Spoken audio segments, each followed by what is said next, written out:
check my messages, but I don't have any messages. I take a driving pill and head to my car. I drive around a bit cause work isn't very far. I call my phone and I check my messages, but I don't have any messages. All I know, driving on drugs feels better when they're prescription. All I know is the world looks beautiful, the world looks so damn beautiful. I feel fantastic, and I never felt as good as how I do right now. Except for maybe when I think of how I felt that day, when I felt the way that I do right now.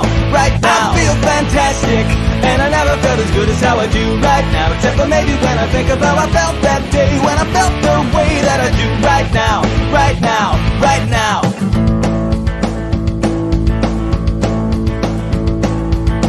Work is anything but quiet these days. I try to mitigate my concentration haze. I can see the day unfold in front of me, so I take the stairs and hit the gym. The phone is ringing when I get to my desk. What was the stinging's now a sharp pain in my chest. So I take a call the next and just chill. And then it's time for lunch again. All I know is work is easy when you don't stress out about deadlines. All I know is to take my medicine. I always take my medicine.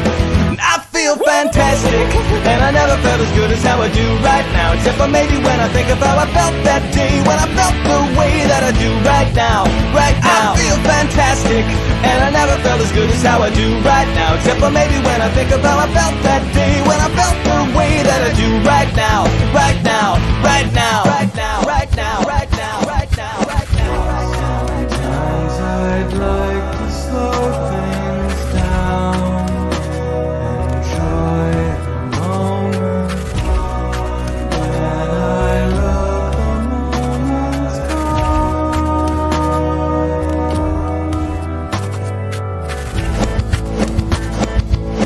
Work is over, but I can't stay to work late. Gotta leave and get ready for my second date with a pretty girl and a man at the pharmacy, writing the prescription line. I take a pill for my social anxiety. I get a table and a nice bottle of Chablis. Now it's getting late and there's still no sign of her. I have another glass of wine. All I know is the wine lasts longer when you don't gotta share it with someone. All I know is the steak tastes better when I take my steak tastes better pill.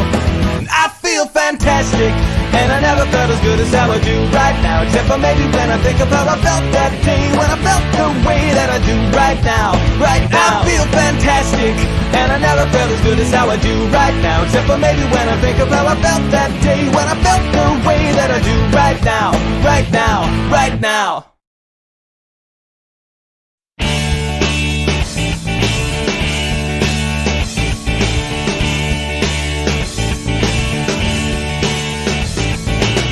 Last week I left a note on Laura's desk.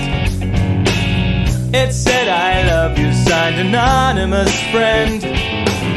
Turns out she's smarter than I thought she was. She knows I wrote it, now the whole class does too. And I'm all alone during couples skate, when she skates by with some guy on her arm. But I know that I'll forget the look of pity in her face when I'm living in my solar dome on a platform in space. 'Cause it's gonna be the future soon. I won't always be this way, when the things that make me weak and strange get engineered away. It's gonna be the future soon. I've never seen it quite so clear. When my heart is breaking, I can close my eyes. It's already here.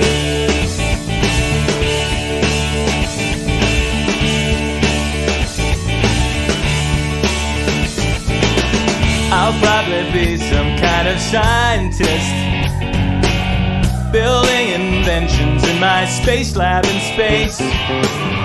I'll end world hunger, I'll make dolphins speak, work through the daytime, spend my nights and weekends perfecting my warrior robot race, building them one laser gun at a time.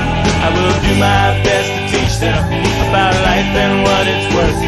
I just hope that I can keep them from destroying the earth. 'Cause it's gonna be the future soon. I won't always be this way, when the things that make me weak and strange get engineered away. It's gonna be the future soon.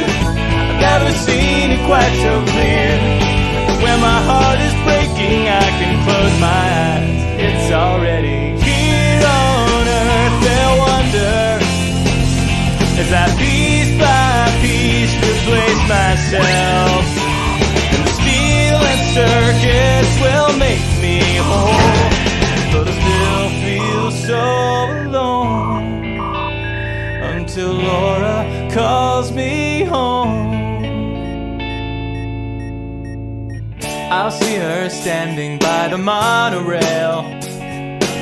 She'll look the same except for bionic eyes. She lost the real ones in the robot wars. I'll say I'm sorry, she'll say it's not your fault. Or is it? She'll eye me suspiciously, hearing the whir of the servos inside. She'll scream and try to run, but there's no way she can hide. When a crazy cyborg wants to make you his robot bride, well, it's gonna be the future soon, and I won't always be this way. When the things that make me weak and strange get engineered away, it's gonna be the future soon. I've never seen it quite so clear. When my heart is breaking, I can close my eyes. It's already here.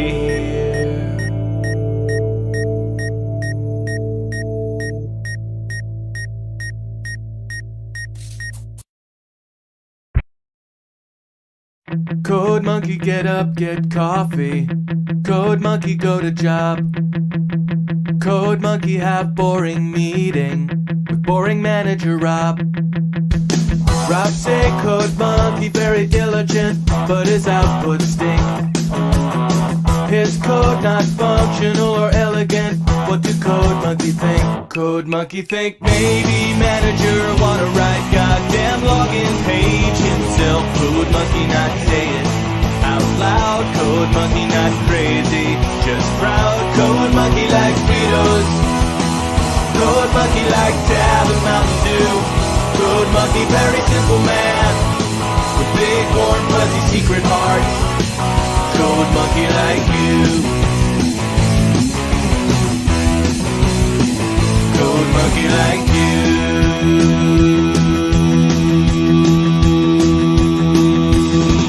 Code monkey hang around at front desk till your sweater look nice.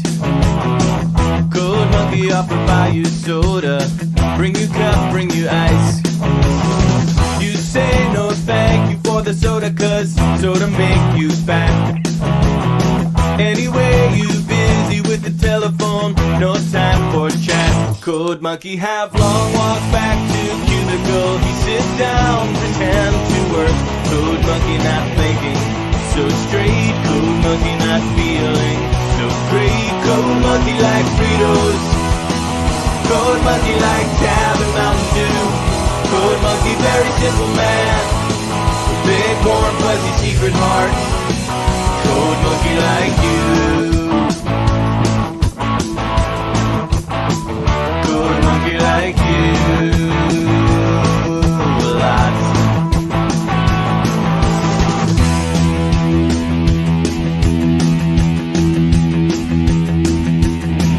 Code monkey have every reason to get out this place. Code monkey just keep on working, see your soft pretty face. Much rather wake up, eat a coffee cake, take bath, take nap.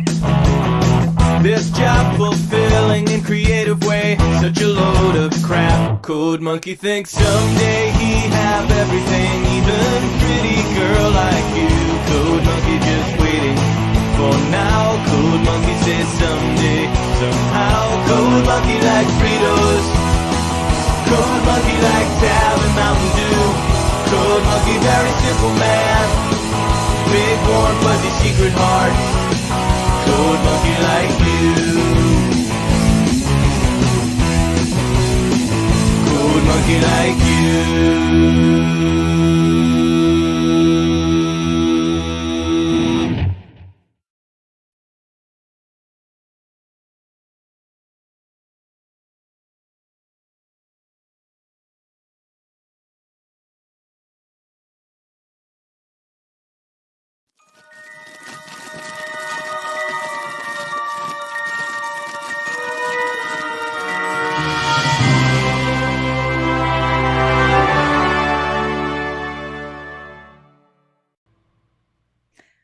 Hello and welcome to Creative Chaos. Happy Thursday, or as I like to call it sometimes, Practice Friday. It's a good weekday to start drinking, and I think our guest tonight, who I'm super excited to have on, may be drinking as well. And I think it goes against his no weekday drinking um, rules. Who cares about rules? I wanted to do a quick chat check-in. I saw over on YouTube that we had It's Courtney Fellowship of the Oddballs checking in super early. I don't know if you're still here, Courtney, but thanks for checking in. Vulcan Lives, Tokami LLC. Good stuff. Thank you for popping in and saying what is up. And thank you, good stuff, also over on the Man Cave today, shouting out the stream tonight, and the fact that we are going to be having our producer, Cosmic Grandpa, on joining us shortly here. And I'd really love for anybody out there that is watching the Creative Chaos stream to like, share, and subscribe for that algorithm, because otherwise we're going to be buried if you guys aren't helping us. And of course, Creative Chaos is sponsored by Flip City Magazine. Oh, I didn't bring my newest edition. Oh, wait, here it is.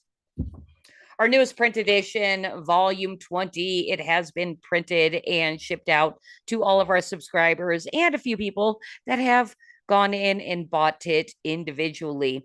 I don't really have a kind of a pitch prepared for tonight, but what I would suggest, if you're here for the first time and don't really know what Flip City is, we did an awesome stream last night that our friend Good Stuff was involved in last week, where we read 4 to 5 different Flip City pieces. The first hour and a half of the stream is a lot of our parody editions being live read by some hilarious people that gave us awesome voices. So go check out the Creative Chaos stream from last week. You're going to have a good idea of what Flip City is, and it costs you nothing. And then if you thought it was funny, head to flipcitymag.com and you can get even more free entertainment with our free digital download. So flipcitymag.com. Check it out, laugh your ass off, come back and buy some magazines. We are an independent publisher that is publishing a bunch of stuff that are cultural overlords and the tyrants that want to tell us what to do and say would hate that we're actually putting out there in print. So flipcitymag.com, go check it out. And let's see, I skipped the show description, but that doesn't really matter. Normally I would bring in my sidekick Batman, but I'm assuming he is not here yet. But he did send some pictures of what he's doing this weekend, and it's kind of a memorial for a subscriber of Flip City. So, Cause, if you can bring the pictures that Batman sent over. So there is Batman and a couple of our friends. I know one of them is, I didn't write these down, but one of them is Salty Nuts over there on pilled.net. Likes to hang out over there. I don't know which one. And Cause, I don't know if you want to be the disembodied voice right now. Who's the other guy? Let me just take a sip. I had my mic muted there for a second. That is Subpack Vet, who has stopped over and said hi in this chat once in a while, I think. Fantastic. Well, they are up in Washington celebrating the life of Dave, otherwise known as Off the Grid in 49. And I didn't know him that well, but he did see us one time streaming over on Pilled, and decided that for his Christmas gift from his mother, he was going to buy some back issues of Flip City and subscribe. And I believe his mother probably just received his last edition with the volume 20. So shout out to Dave up in heaven, I'm sure. you know, and I heard he was really off the grid, and that was a fun subscription to get, because I got to talk to him on the phone for about an hour. He told me what his life was like, living off the grid up in Washington. So I hope, and I'm sure they are, Batman and Subpack Vet and Salty Nuts are having a great time up in Washington. And I guess the plan is to smoke the rest of Dave's weed. So, I mean, no better way to celebrate, right? That is happening on Saturday. The actual memorial get together is occurring on Saturday, and service permitting, we will be live streaming some of it over on the Three Beer Men channel. So, more information later in the show. All right, fantastic. Well, again, you guys, like, share, and subscribe. And you know, normally we don't have our guests talking before we bring them in, but our guest tonight is my producer, Cosmic Grandpa. And I did a little write-up as we normally do, but we don't have a slideshow to go with it. So you get to just see me read off the screen here. So I'm super excited to bring on Cosmic Grandpa from behind the creative chaos curtain.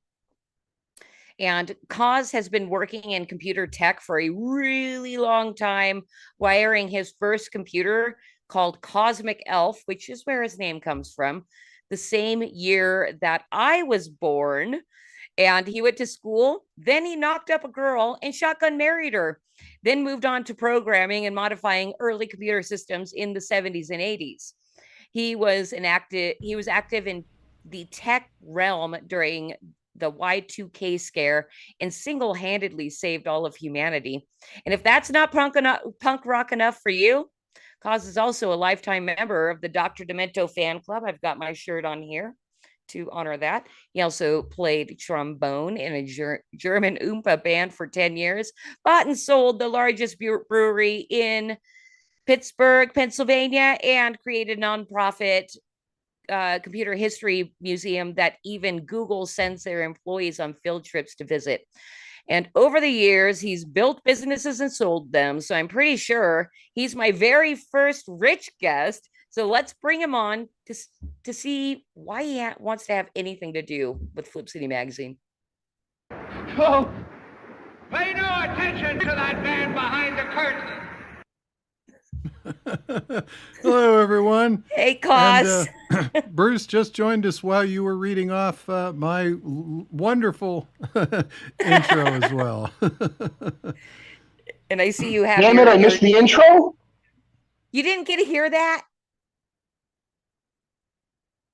I came in just at the tail end of it when you said, "Let's see what he wants to, why he wants to hang out with us common folk." Yes. Dude, I really love if you're going to have that awesome background behind you all night. Who, me? No, not you. That just looks like a boring old house. Cosmic. No, it's actually a bar. It's actually a bar. I'm in a bar. Oh, really? Okay. Yeah, just a quick. There's Subpack Vet, and there's Creative Writer hanging out behind me, and then there's the bar in the way back, and then it's a really cool bar. And I just got myself. We always say what we're drinking on the start of our show, Cosmic and I. And why don't we do that as well? Because I'm drinking tonight too. So tell us what you're drinking tonight, boss lady. Oh, me? The first one I have is a Lost Coast. Well, here's the empty bottle. Downtown Brown. I've got my Downtown Brown tonight. But I drank an IPA earlier because of the alcohol content. So I had to come in a little buzz to actually gather my nerves to interview Cosmic tonight. As if I'm an intimidating character. After you sent me your whole write-up, I was like, why am I not intimidated by this man? He's done so much in his life, and I'm so excited to talk about it. But let's finish talking about what we're drinking tonight. So go ahead, Batman, you go ahead, and then we'll go to our guest of honor tonight. I think he's muted again. There we go. Now I'm unmuted. So I'm drinking a stout called Bear Tracks. Okay, so hold on. I got to show you their menu board. It's really cool how they do it here. Hold on. Let me turn this around real quick. This is their menu board. Are those magnetized like Well, these wood are little, carvings? these are little magnets. It's just a steel board with little magnets holding on, basically, tabletop paper, and they just print on it, and they can change them out anytime they want. Each one's individual. So you've got Idaho Potato Beer, you got Nick Timber, which is the name of the place, Timber Brewery. You got Bullbuck Golden Ale, Tangerine Hefeweizen. You got a Crosscut, south of the border, a Mexican style lager. Just some of the stuff they've got here. But I got myself the Moose Tracks, which is the chocolate peanut butter coffee milk stout at 7% ABV. So, they have a porter. They have a Power Out Porter, which is only 5.3. I'll probably have to have that one next if I finish this one too easy. But it's a quaint little bar, and it shows the logging. I mean, this is a logging community. This is actually Idaho. We're not even in Spokane, Washington.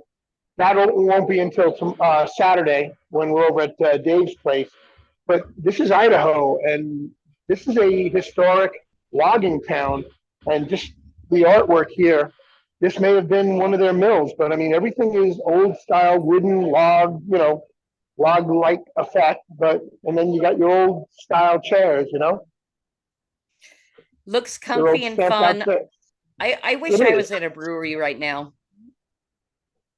Well, next time you got to join us from one of your locations nearby. I think And I'm so. trying to turn my camera around. But we're not here for me tonight. We're here for Cosmic Grandpa. So let's Yeah. get on with it and find out what he's drinking. Yeah, we're gonna find out which, by the way, everybody, like Batman said on the Three Beermen, that's pretty much how the show opens, is everybody gets to tell what they're drinking. What you got, Cos? Well, for Bruce, this will be a rerun then because I'm having leftovers from Sunday night's show.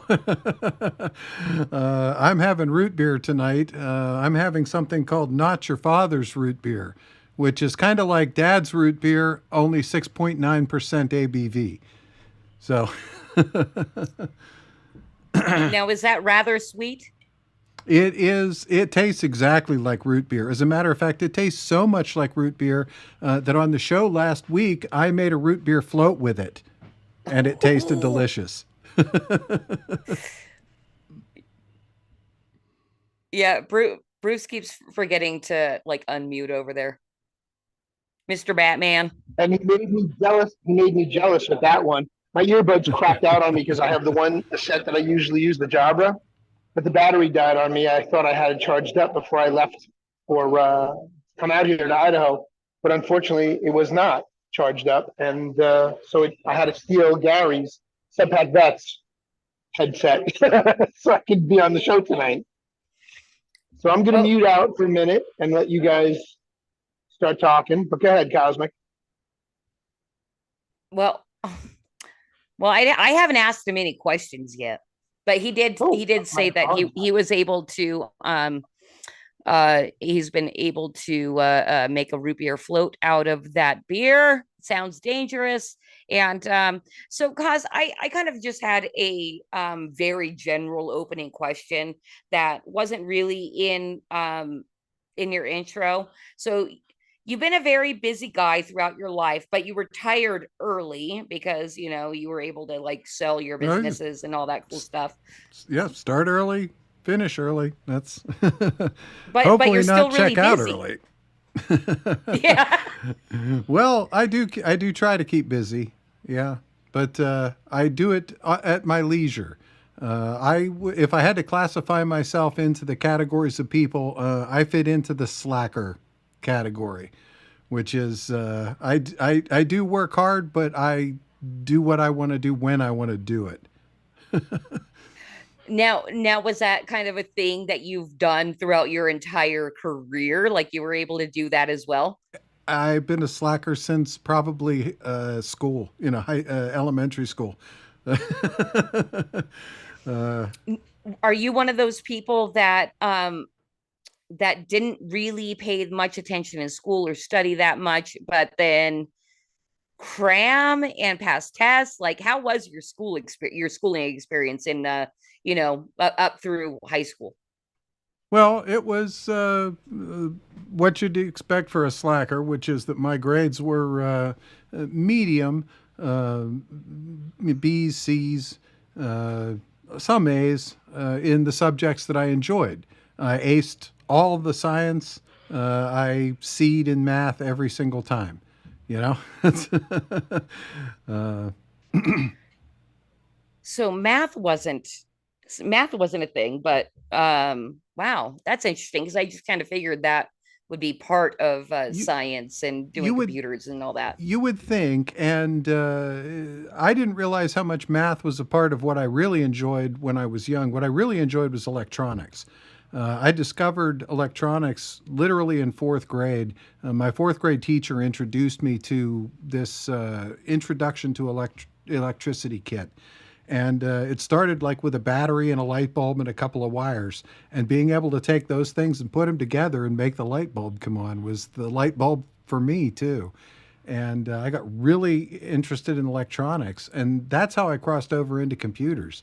So a lot of people come into computers from math because you use computers to solve math problems. But I went the other way. I came into computers from the bottom up, from the electronics side of it, and that's why I built my first computer when I was still in junior high school. Right. And that was the cosmic elf because you had Yeah. written something else that you were wiring something else right before that.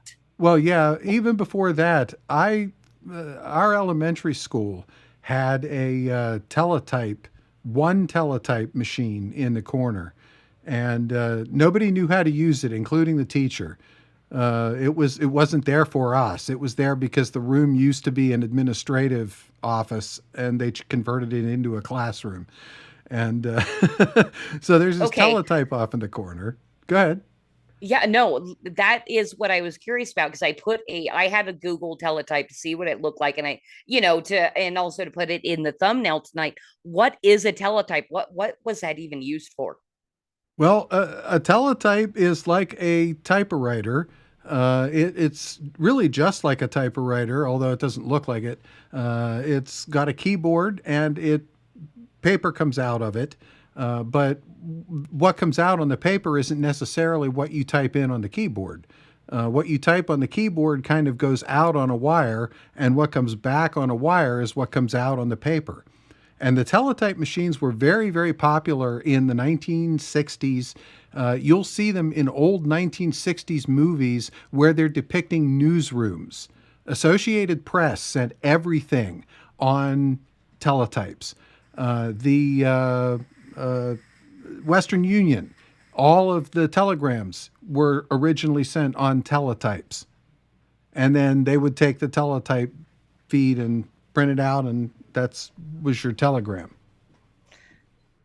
Telegram. If you're thinking teletype versus telegram, and telegramming is pretty old freaking tech that was awesome. What in the when when were people telegramming? Was that like the like 1820s ish?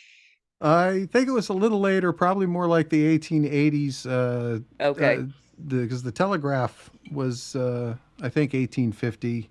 That was mostly used by the railroads, but the telegram became a brilliant idea, a brilliant marketing idea, in fact, uh, a byproduct of something they were already using for a completely different purpose.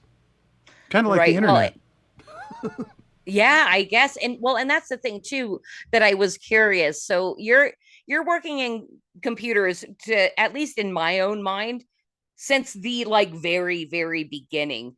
At what point did you see or kind of guess that we're at the point where we're at now with like basically computers, like super powerful computers in our pockets?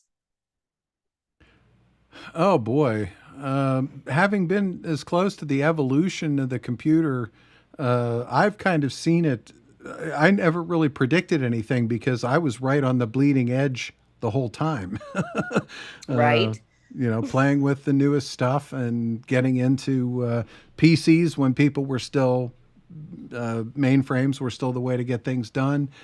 Getting into portable computers long before there was iPhones or portable phones or anything like that. And of course, that's why I run a computer museum, is because I've got all that rich history to draw on. I was there. I saw all that. Right. And I did because I wanted kind of this interview, like all the other interviews that I do, to be kind of a surprise for you. And I did ask for you to pull a few things. But I don't know what you have. But as far as a portable computer, that is something I'd love to see, like an early portable computer, what that would look like. Let me And see if I can pull up a picture of the website here. I believe I can. Let me see. All that right, would so be here fantastic. is. Yeah, what is that? Okay, so this is some pictures from the large scale museum. This is my floor of the museum. And if I can get to one of the racks here with portables on it. Oh my gosh, Cause, you know what's so There you funny go. when you, because this is the first time I'm seeing what your museum looks like.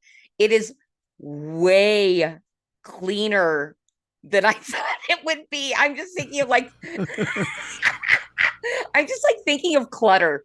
you I know? will, a little later on That's here, I'll show hysterical. you a picture of what the museum looked like in 2006. And it looks Okay. exactly like what you are expecting it to look like.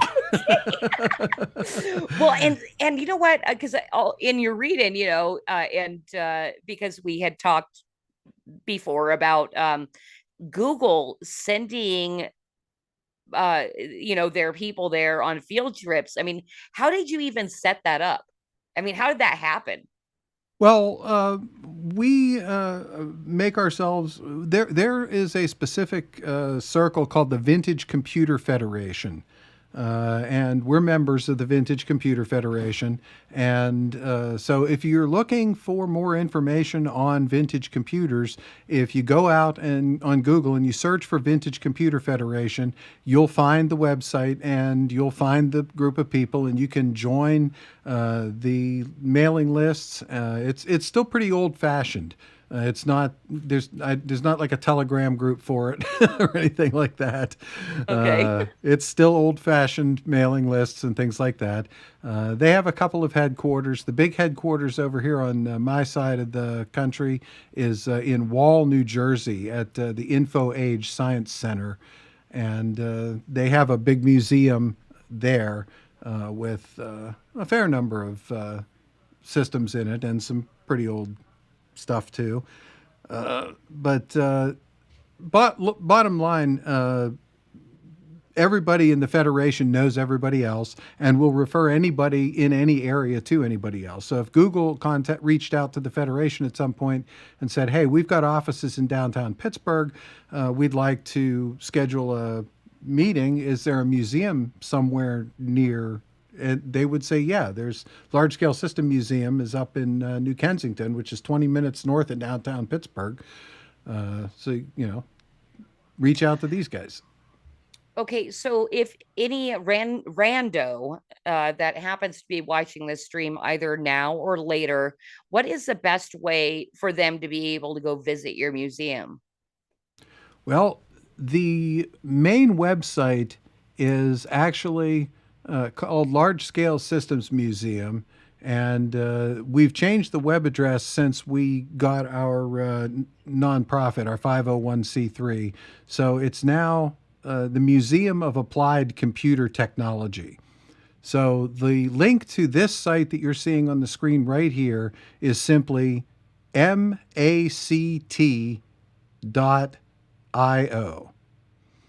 mact.io. And that will take you to the Large Scale Systems Museum. And from there, there's a contact us page right there, and you can reach out to us. There's also some information about the website on there, including great big giant opening message there saying LSSM is open to visitors, but our availability is poor due to limited staffing, particularly on weekdays when most of us are working our day jobs. Oh, you know what? And that was aimed at me, by the way, when they wrote that. why? Why was That was a it aimed at jab. you? That was a jab at me because I don't have a day job.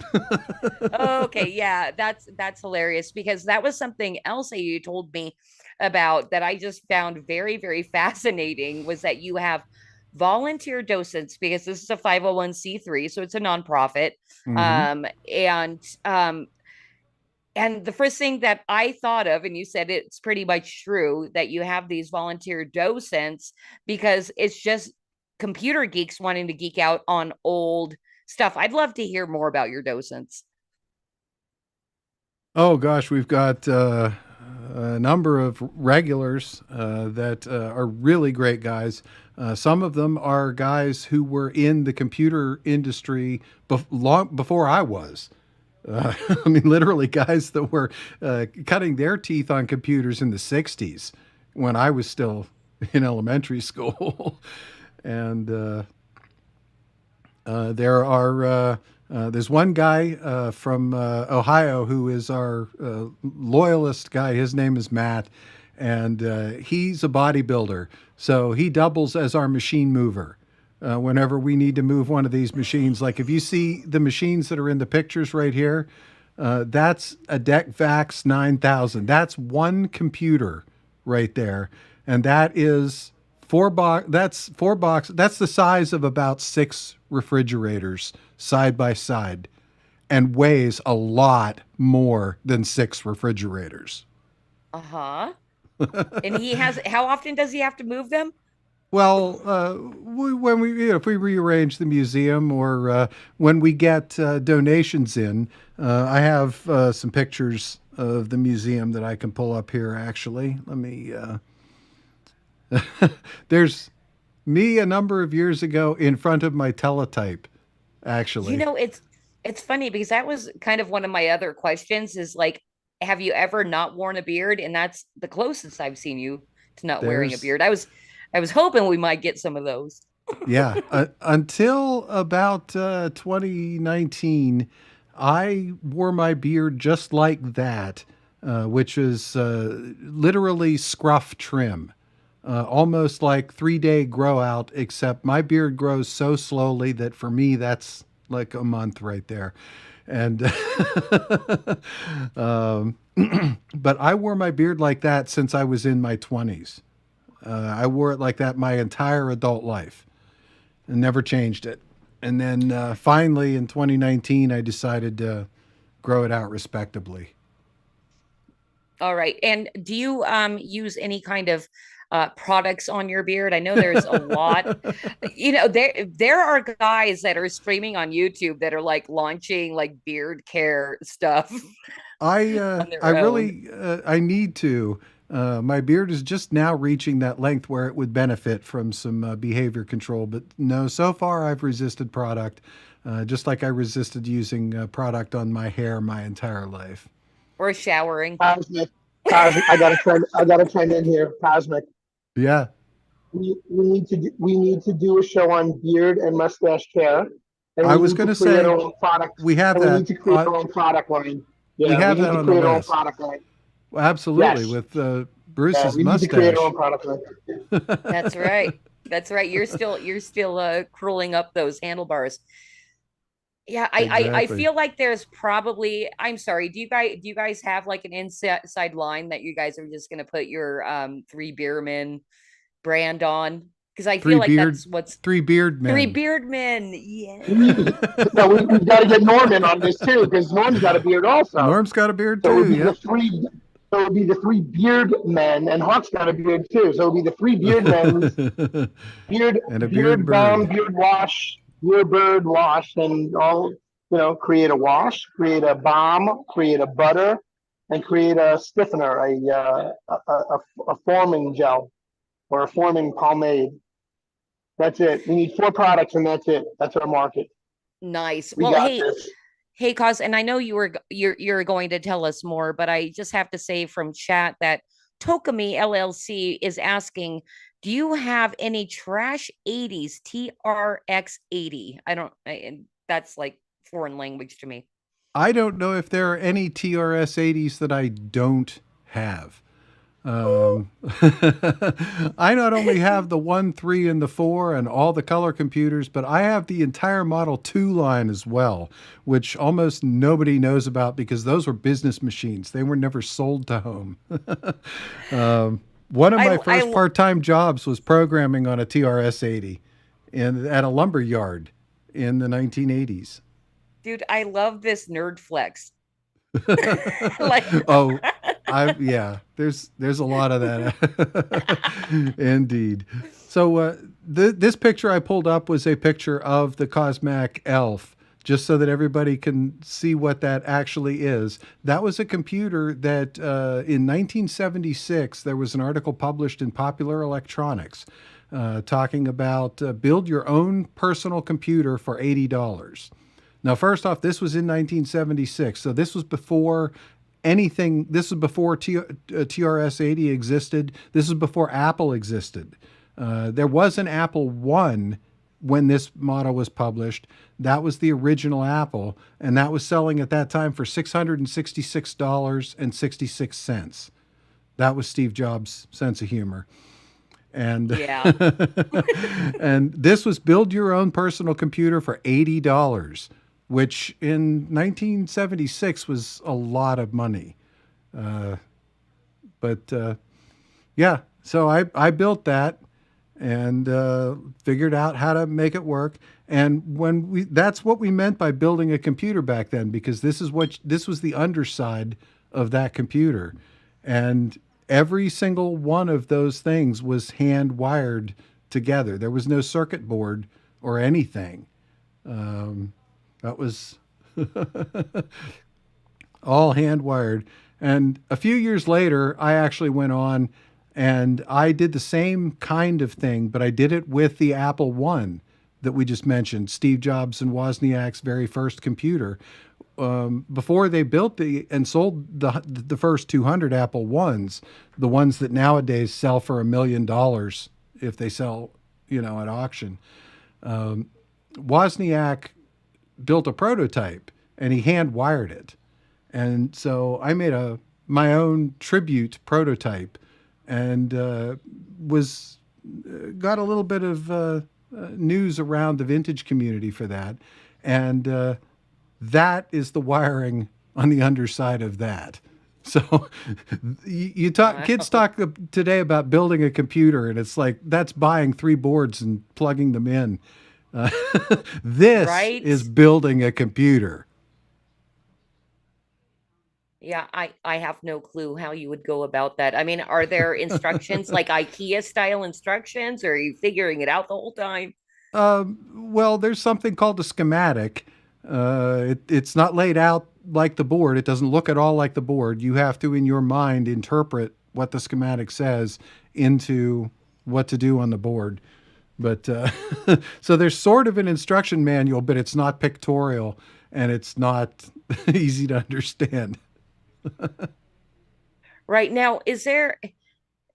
I just don't even know how to ask you questions because I'm just going to sound like a freaking idiot. And I love that the entire episode is going to be basically a mansplain episode.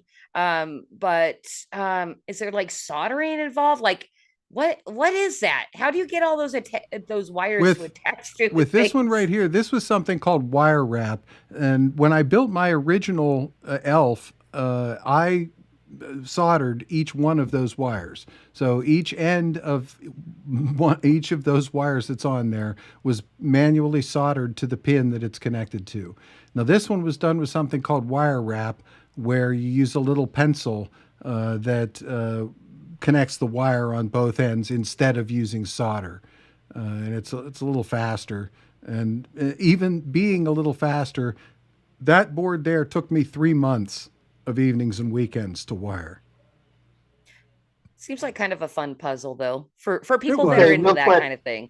And the fact that it works is impressive, even amongst vintage computer people. God, All right, Bruce. go ahead, Batman.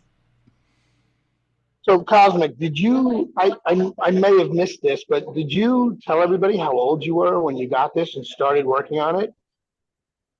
Well, this right here was fairly recent. This was Oh, 2014 or I'm so. talking about But when you built your first computer. when I I built my was, original first one, yeah, I was well, I was 13 at the time.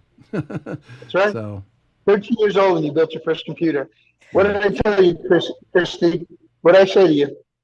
What did I What say to that you? that He's you a fucking said? genius. That's what I was gonna. You stole my line. Go ahead, say it, say it, say it.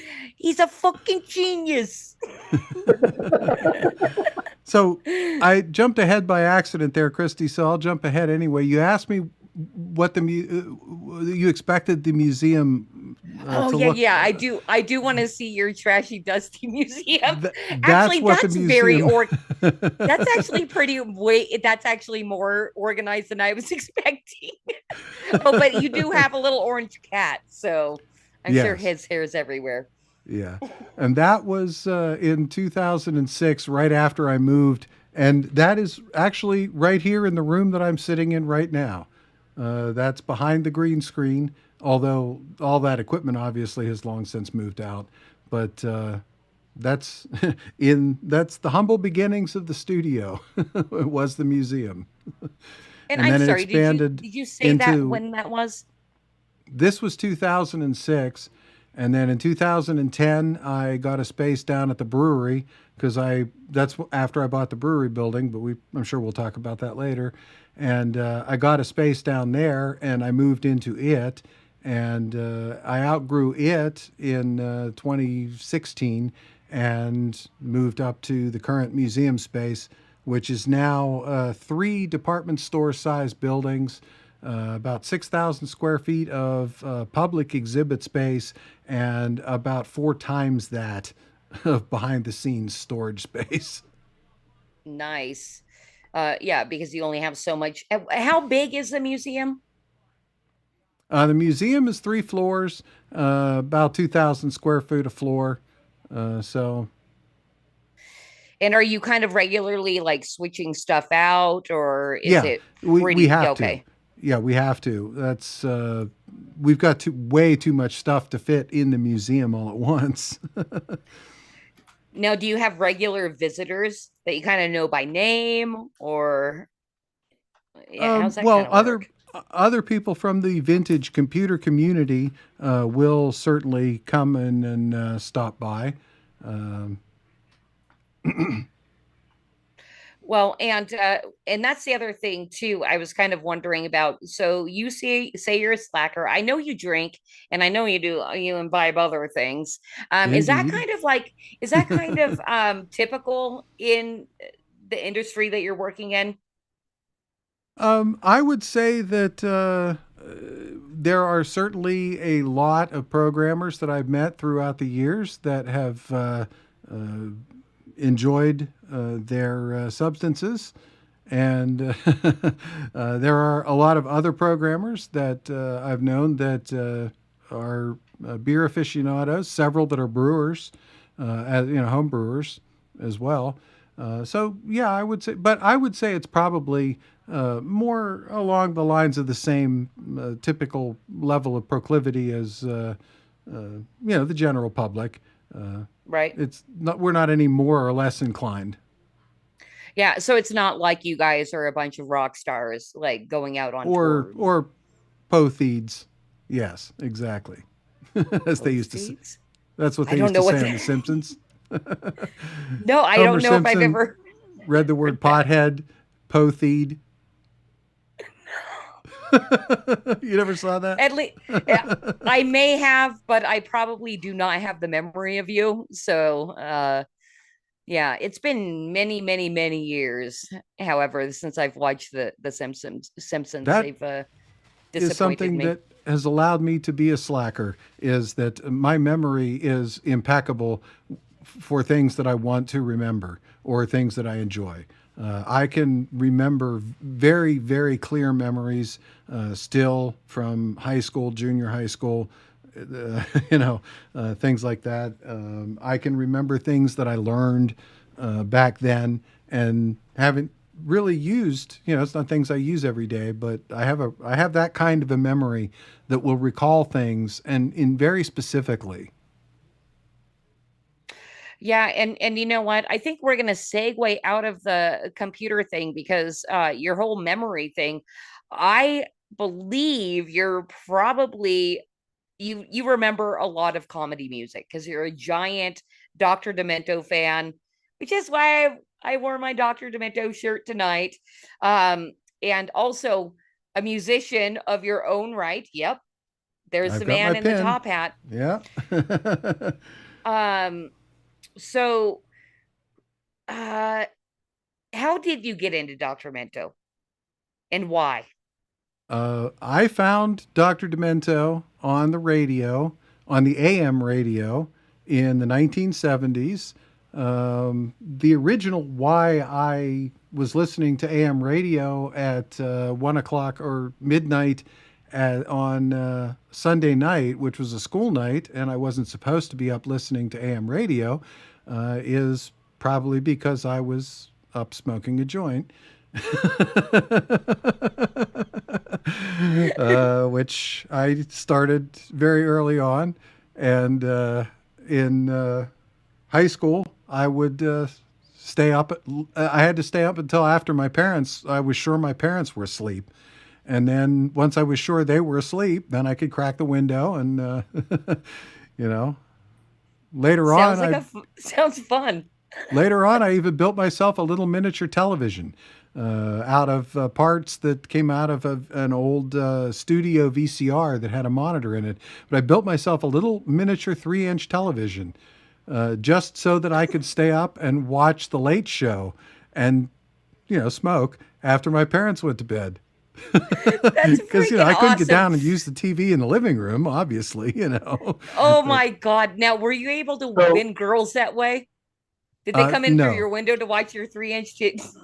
Girls and I were, well, obviously something of a thing from the intro you read, but Yes. not much like you would expect any nerd's, social life to be. Yeah. So Do it, Batman. I have a question for Cosmic. Who's your favorite late night talk show host? It was Carson. I laughed my ass off, and maybe it was the weed, but I laughed my ass off to Carson. I was straight during the same era because we're the same age. But I laughed my ass off at Carson too, and I was straight until I was in college. I Now, was a musclehead, so I didn't start until later in life. because you guys are the same age and we're both way into Carson, has basically every late night host been a disappointment since? The only one who I've liked since Johnny Carson, was early David Letterman. Yep, that's what I was going to Yep. say. Same here. Early Letterman. Early David Letterman when he was before Worldwide Pants, before any of that shit. When he was just starting out, David Letterman was fucking hysterical. And I like David Letterman for one other reason, and I want to hear Cosmic's reasoning. I'm a huge Warren Zevon fan. You know who Warren Zevon is? I don't know who he is. No. You're gonna have to do your research. I'm not telling you. Okay, that's not fine. tonight. This is not my show. This is Cosmic show. That's But, fine. I'll look. I do take notes There's- during the show, by the way. Okay. David Letterman was a huge fan, was literally a fanboy of Warren Zevon, and Warren Zevon and him connected in such another way. He used to fill in as the music director for Paul Simon when Paul Schaefer, when Paul Schaefer would go on vacation, Warren Zevon would fill in for him. Like they had an open contract with him. It was amazing. And Warren Zevon is such an underrated musician that David Letterman likes the same guy I like, I found that even more intriguing. So that even his later shows that I really didn't like, I tended to actually just listen to him just because we had that mutual bond of Warren Zevon. But I digress. This is Cosmic's turn. Go ahead. Why? What was your favorite parts of? Letterman. I filled in that last word for you, Cos. Oh, mostly the skit pieces, to be honest, and the monologue. The monologues were always my favorite for both Carson and Letterman.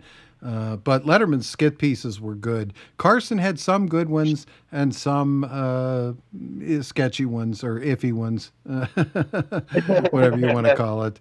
Although I am about to do a Carson tribute here on one of these shows coming up. I've been meaning to do it for a long time since I'm a hat guy.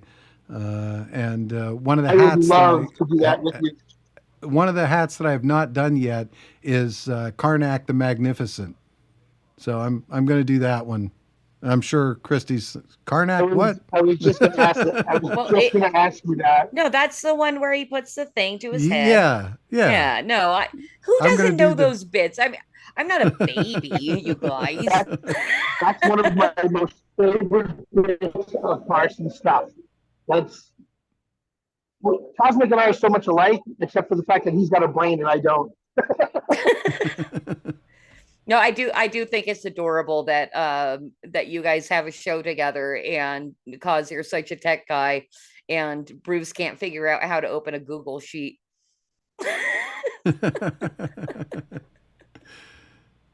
Even though you send him a link, he's like, "How do I do this?" That's how I got pulled into doing the show. These guys needed a tech guy, and I just happened to be lucky enough to also be in the beer business at the time. Well, I do want to get back to talking about Dr. Demento because I find him to be such a fascinating character, because and I don't know if you would categorize him as being like a B-list or C-list celebrity, especially in today's day and age.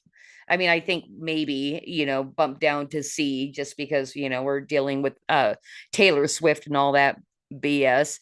But like Dr. Demento, I believe, and this was a recurring theme while we were doing that documentary about him, is that I believe he truly saved lives of that teenage angst back in the day. It was like a release. I don't know if that was why you were listening to him or anything, but he was maybe fantastic. It was, and I didn't know it. I've never really psychoanalyzed myself in that way, but maybe that's why I enjoyed it so much, is because I was your typical worse than typical. I was your typical nerdy, angsty teenager. And so maybe that was, that's once a week was my release. And yes, I am still a card carrying member of the Demento Society.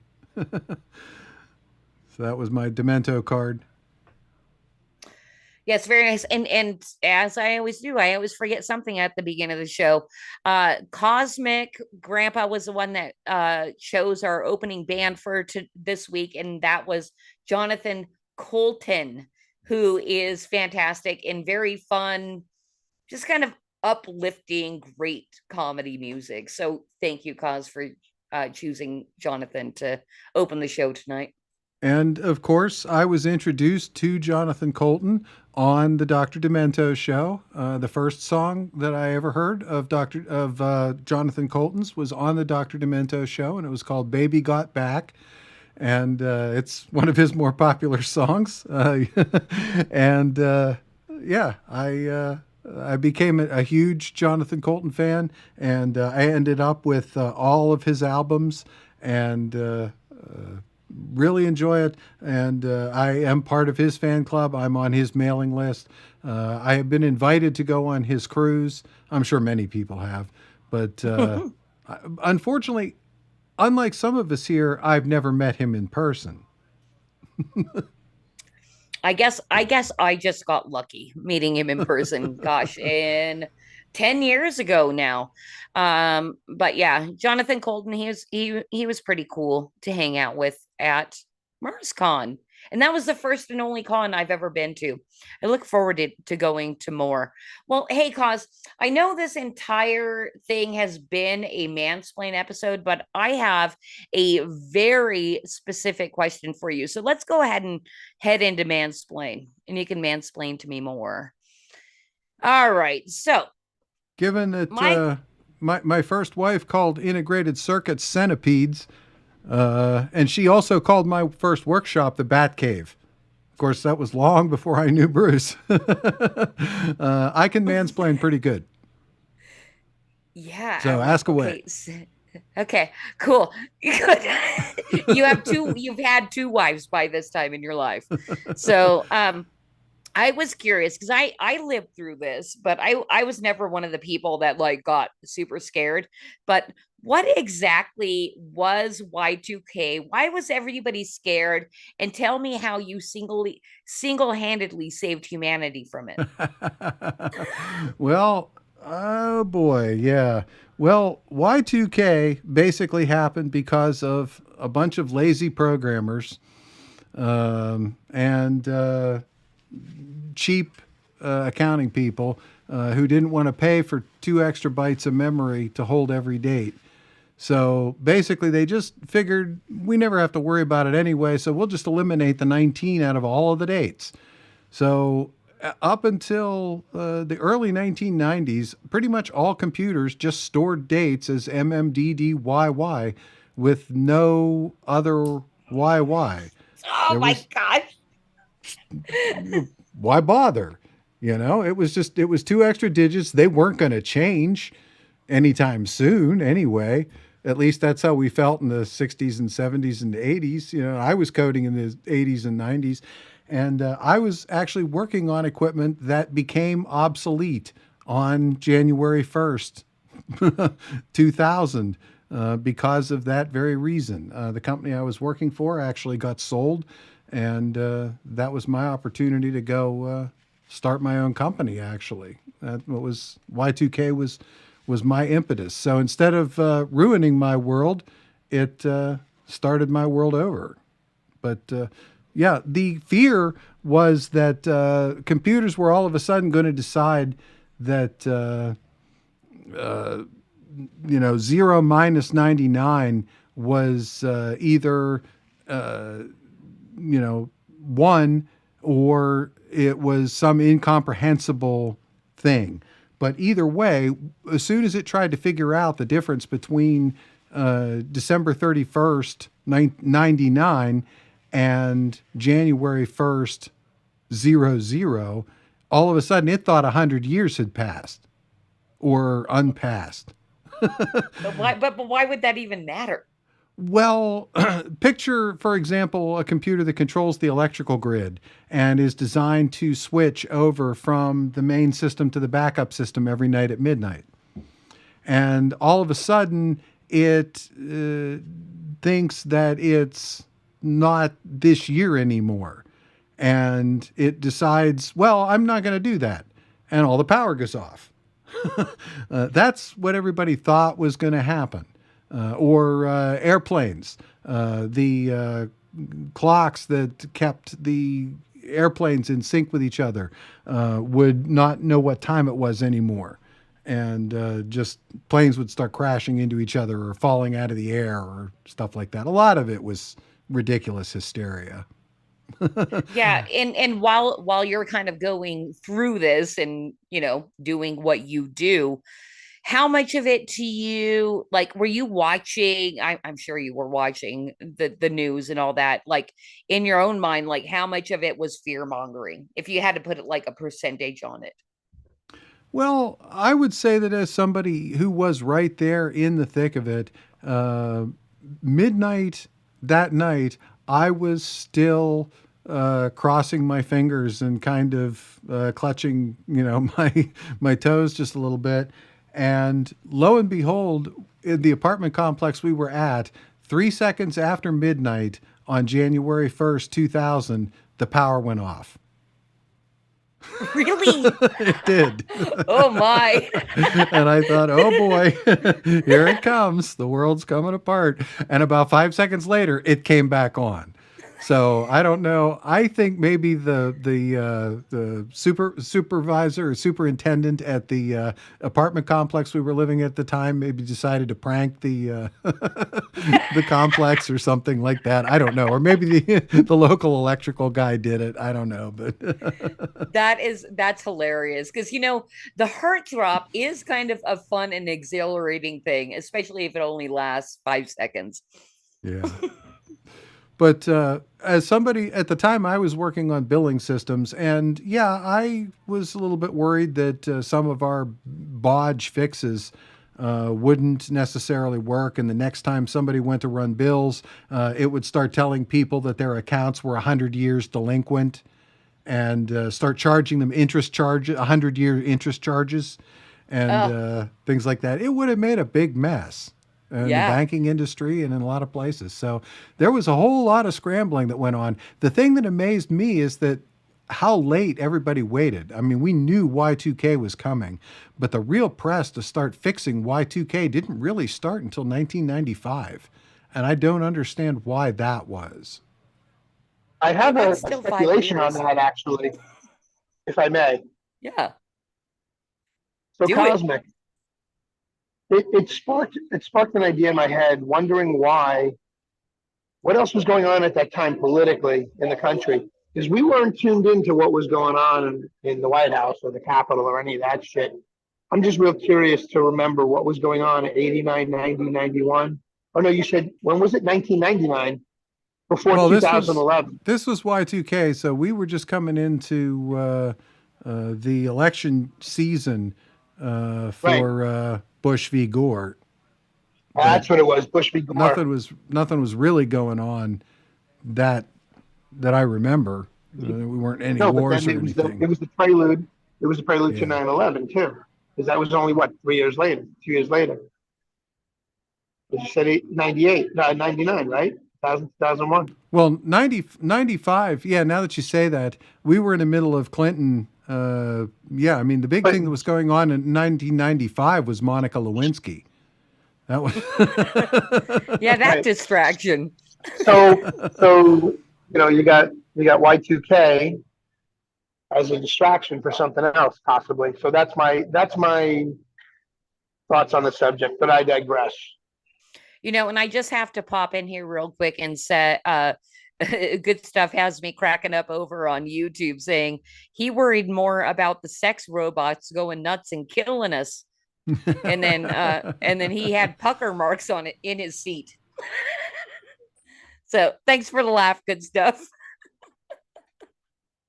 Well, it's funny you say that because this week, Your sex robot. this Sunday, coming up on Three Beer Men, we're actually going to be talking about the evolution of computers. As a matter of fact, this is the cover for this week's show, and you can see exactly what you're just talking about right there. Oh, that's interesting. And that's the thing too. I'd love to know your thoughts on AI. Like, well, how do you feel about it? How long have you been thinking about AI actually? Let's start I there. Well, I wrote my first paper on AI, my first school paper on AI in high school in 1980. Wow. And I predicted at that time that computers would be understanding natural language by 1990. So my predictions were a little off in 1980. They didn't really start understanding natural language until about 4 years ago. But That you know of, but somebody else, like Clowns in America, may have another story for you. well, that's a whole nother thing. Yeah, the computers that the government has access to and what we know of as our available technology versus what the government has available, that's an entirely different story. They've got quantum computers already.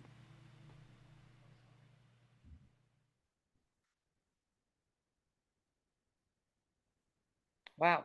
Hey, You're up, Christy. You're it up. got it got super quiet. It's like I have to pay attention or something around here. Well, I can't just blabber on and on and on and on. I got to No, let the I host. was kind of like I super underprepared. Let's go ahead and head into creative chaos's conspiracy corner because you have a real crazy conspiracy for us. I All like right. seeing behind this curtain here. On that note, all Let's right. let's push these buttons. I wanna live with a conspiracy girl.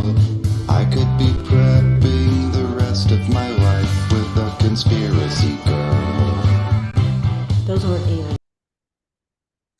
All right, here we are in Conspiracy Corner. I think the only reason we are not banned on YouTube is because I do wear my super protective tinfoil hat that happens to be aluminum, like several of our guests have rudely pointed out. But you told me you wanted to talk about the moon landing tonight because you think it actually happened. And I love that fedora, bro.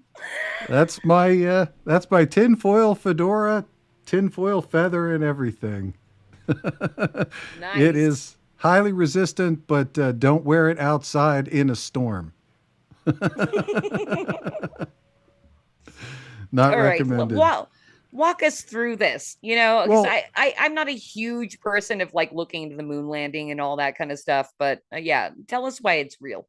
Well, the thing that just as an intro, the reason that the subject was fresh in my mind when you asked me was because one of our other partners on the Three Beer Men, the Hawk, had actually just dropped this meme in our mutual meme server this week.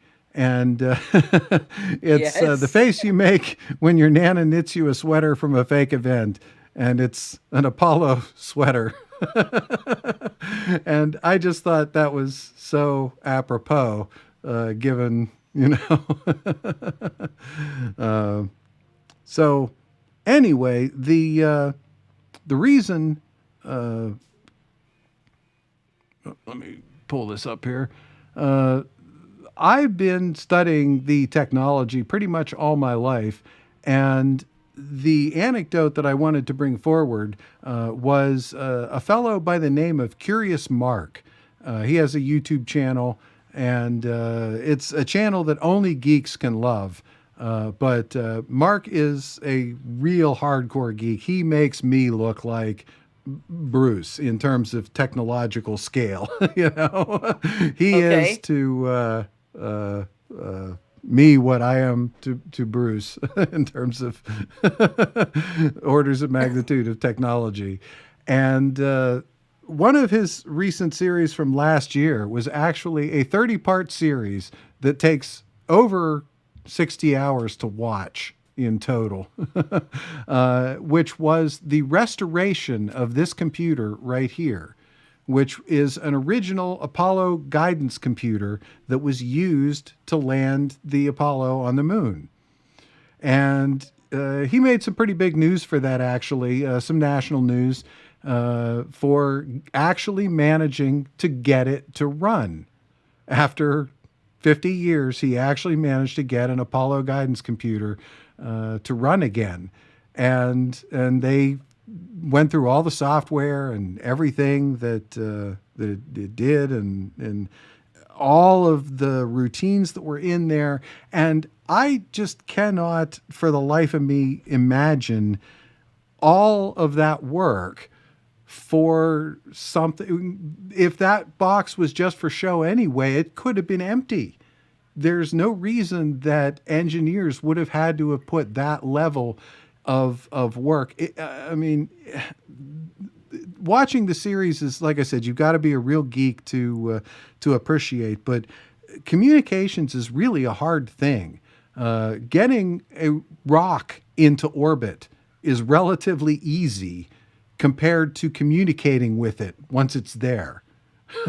It's communicating is really, really hard. And so all these people who say, oh, we couldn't do that, we didn't have the technology in the 60s to, get to the moon or whatever. When you look at what some of this technology does, and actually does because they've restored it and it works, the rest of the moon landing is relatively easy in comparison. Really? Wow. I'd never thought of that. So, I'm thinking like, what about all those videos where they're showing like the bubbles in space? Obviously, they're in a tank. well, they're going to have some. There's a good question: is were there some video shenanigans, and were those videos the videos that were actually shown then, or are those videos that have been enhanced since then? And did somebody enhance frame flaws into bubbles? Which, AI can do really easy now, in fact. Right. Wow. I had no idea you'd go down that path of communications. Yeah, that's what did it for me. Yeah. Now, before that, were you questioning and then just kind of did research and then you came across that? I mean, Well, no, I when in 1969, I had my first Time Life book of space. The same year that we landed on the moon. I have always believed that it all happened the way that it was shown to us. I distinctly remember in second grade watching one of the moon landings on, the TV up at the front of the classroom. And I never, at any point through my life, have really had the doubts. But the thing that's changed, it's like Elon and his sliding scale. I used to be the sane one. Now I'm the conspiracy theorist because I believe that it did happen. right. Yes. and when, see, my tinfoil hat fell off. So, you must be correct, and I thought that was hilarious when you said, okay, I want to do conspiracy corner and do the moon landing because I think it's real. And I'm like, all right, I see where you're going. Indeed. Well, I'm going to mute my camera for a second because my hairline wishes to remain anonymous. But there we go.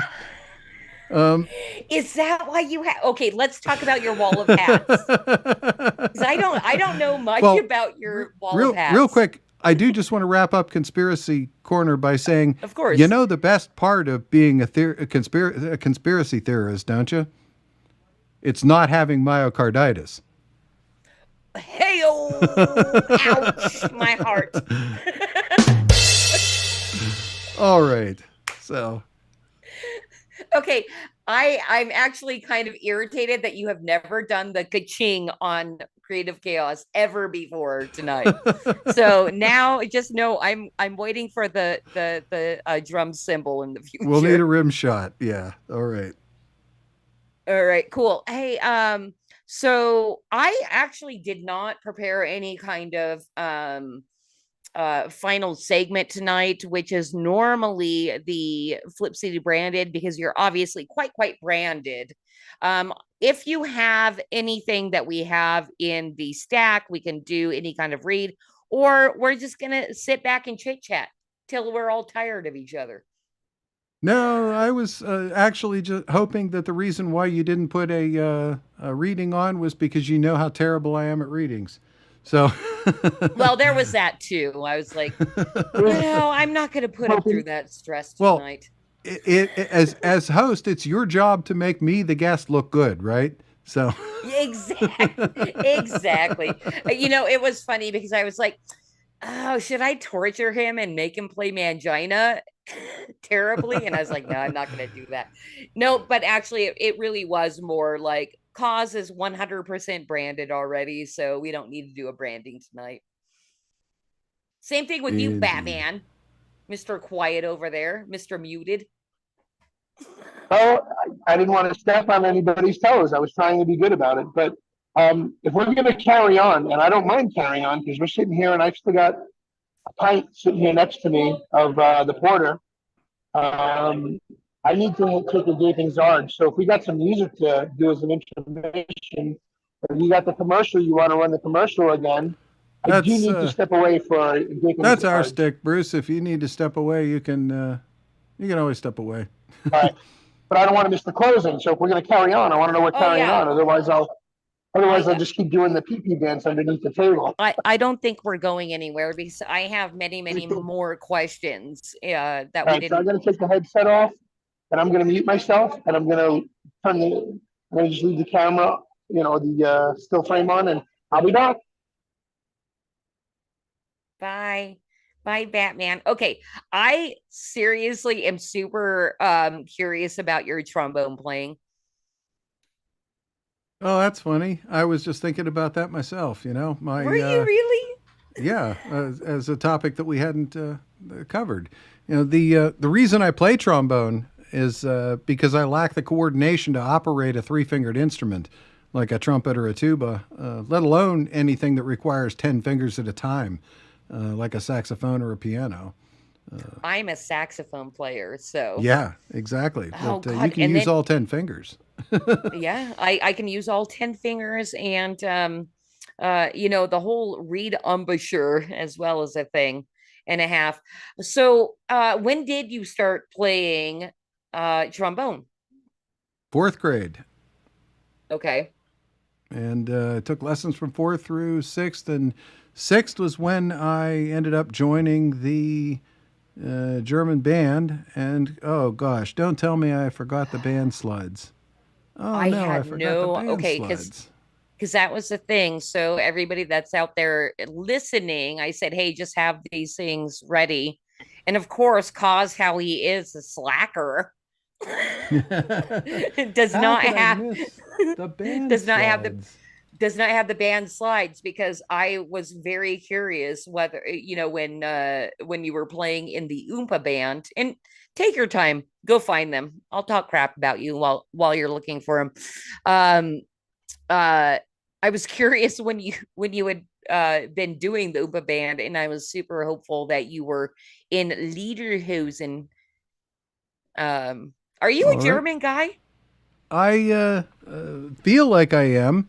I don't know that I specifically have German heritage, but when I did the thing in junior high school where we took the three different languages, we had to take 9 weeks of Spanish, 9 weeks of German, 9 weeks of French. I came out of the Spanish and the French no smarter. I don't think 2 words smarter. Uno, dos, maybe.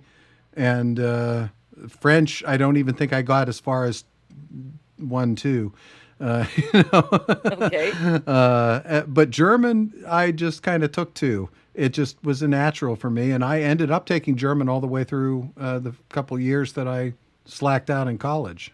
So Now, as far as speaking German now, like, are you fluent? Can you not at understand, all. read, write? Okay. I do still understand enough, even from high school German, to pick things up when I watch a German broadcast, and I still occasionally watch a German broadcast.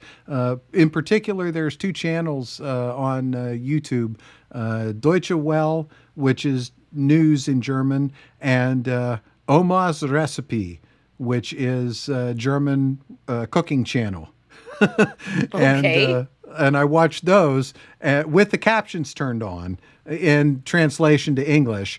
But I listened to the German closely, and I still pick up bits here and there. But no, I couldn't survive a conversation. I'm not conversational in German at all. I should take a Rosetta or one of those.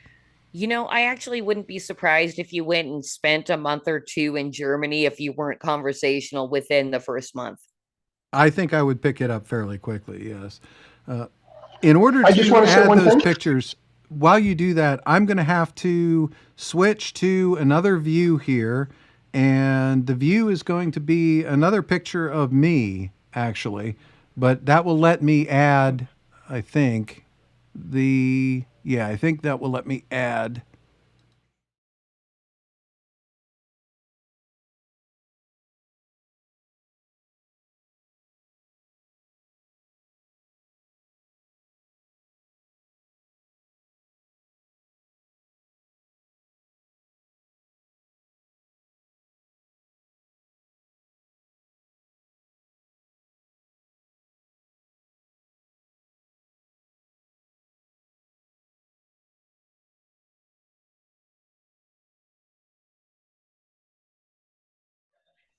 Is this Yeah, your Mr. President's German. family? I got to ask about this question. Is this your family cause? While you're This looking for is your this picture. is a picture that we took to send in. There's another channel here on the Pilled and the Foxhole, and on the YouTube and Rumble as well, called Zoso Dudes, Zoso Dude 77, Zoso Dude's Mystery Ship, and he actually gives these T-shirts away. And all he asks in return is that you send him a picture of you wearing his shirt. That's Zoso Dude's always giving stuff away. Oh yeah, yeah. He's so. This was myself and my daughter and my granddaughter, So all sweet. wearing. My daughter and I are both wearing shirts that Zoso Dude sent, and what I did is I cloned my Zoso Dude shirt in an extra small, so that we had one for my granddaughter. So Oh, that's nice. Hey, and while you're still looking for that, let's talk about your family real quick because I did briefly mention that you knocked somebody up and then that did not quite work out for you and then you got remarried. So is that your first daughter? that was my daughter. That was my first, and yeah, she's gosh, what, 43 now, and I have a son that came less than 2 years later, literally 18 months later, and yeah, he just recently turned 41. Nice. Now, are either of them like tech handy or anything like that, or have they taken their own Both, complete no, own but paths? both of them not only took after their dad, but for most of my career, both of them worked for their dad. First at the computer company that I founded in Y2K. By 2004 or five or so, we had both of them on the payroll. My son was a hardware technician, and that's actually what he went to college for. He went to school to learn to repair computers. And my daughter just was self-taught programmer like me, and she was our reports expert, so she could make Crystal reports do amazing things. And yeah, so they both went that route. And when I sold the tech company, they actually both ended up following me to the beer company, Oh, and they both really? worked. They both worked at Penn Brew. My daughter just recently left there, but my son is still warehouse manager, or yeah, warehouse manager down there. So Well, and that's another thing. So it looks to me like you were not able to find the picture of you back in, I think you said sixth grade. I did. Oh, Let you me did. Well, let's take a look. let me get her up here. All right. So this was a picture of the German band that I was in, and here is the picture with me in it. I'm the short Oh my guy in the middle goodness. there. At Are the you still a trombone. short guy? No, I'm Okay. 5'11". I mean, I'm not tall. I'm not like six, but Taj, That's above average. yeah, I'm Taj, how old were 5'11" you in is that picture? tall enough. I would have to guess, based on the people around me, I'm going to say maybe 12ish, 13. All And right. you still While wear lederhosen today, don't you? Well, those aren't actually lederhosen; those are knickers. We got to be specific here. There are two different kinds of German wear, and we never got to wear the cool ones. We had to wear the knickers. that's funny because that's exactly what I thought. I'm like, these aren't the cool leader Hobsons. Now, this was from a few years later, and you could spot me as the guy with the sunglasses on, next to the band director there. But that was me a little bit older. Oh, that's closer. It is closer up. So, That's, when you had it out just a tiny bit further, it looked like you all were wearing tinfoil hats. Go back out. It does. You guys are all wearing indeed. What do you call that style of hat? This is a Bavarian style hat. Let me pull it up here for everybody. So this is, this is your Bavarian style German field hat. Looks You like see, a it Swiss says Alps hat that you'll find on Alpen a hat. sheep herder with Pretty the much. Newfoundlands or the yeah. Yeah. And just because we're on the topic of hats, and I wanted to bring it up earlier, tell us about your freaking wall of hats. I don't know much about it except for that it exists. Well, right now it's not a wall of hats; it's a stack of hats. I'm in the process of reorganizing, but I don't have an exact count, but I did do a quick tally before the show, and there are more than 50 hats right here in the studio, and that doesn't actually count any baseball style caps, of which there are at least 100 more. Oh my gosh. Well, so what's the purpose? Is it Well, is it your hairline? uh, I wear the fedoras out because I think they're stylish, and yes, because the patch in the back keeps getting larger every year. So, frankly, yeah. And it was funny because I first noticed it when we were putting security cameras in at the brewery. And it was the first time I had seen myself from behind in a long, long time. And I thought, oh shit, I better start wearing hats. So, Oh my gosh. I have to interject my own personal story on that. When Scott and I first started dating, the our I think it was maybe our third date. I took him to a party with my friends, and we were all having a nice conversation and everything. And he's not wearing a hat, which ever since then he's always worn a hat. The dudes were all hanging out, and the girls were not that far away. And so I'm kind of hearing their conversations, and something happened where they're all talking about receding hairlines. And then one of my friends turns to Scott and says, "You know what I mean, right?" And then Scott, like, I kind of like looked over at the same time, and he looks at me, and then he comes over and he's like, "Am I balding?" And I'm like, "Yeah, I've known it since the beginning. I still like you." And then so he decided to marry me real quick and then start wearing hats. mine isn't so Yep. much receding as it's being infiltrated. So it's good in the front, but Oh, it is. it's the further back you go, the weaker it gets.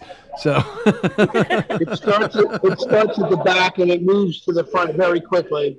yeah, it gets insidious. So, and I will tell you a true story. I had just really gotten to where I stopped cutting my hair in 2020.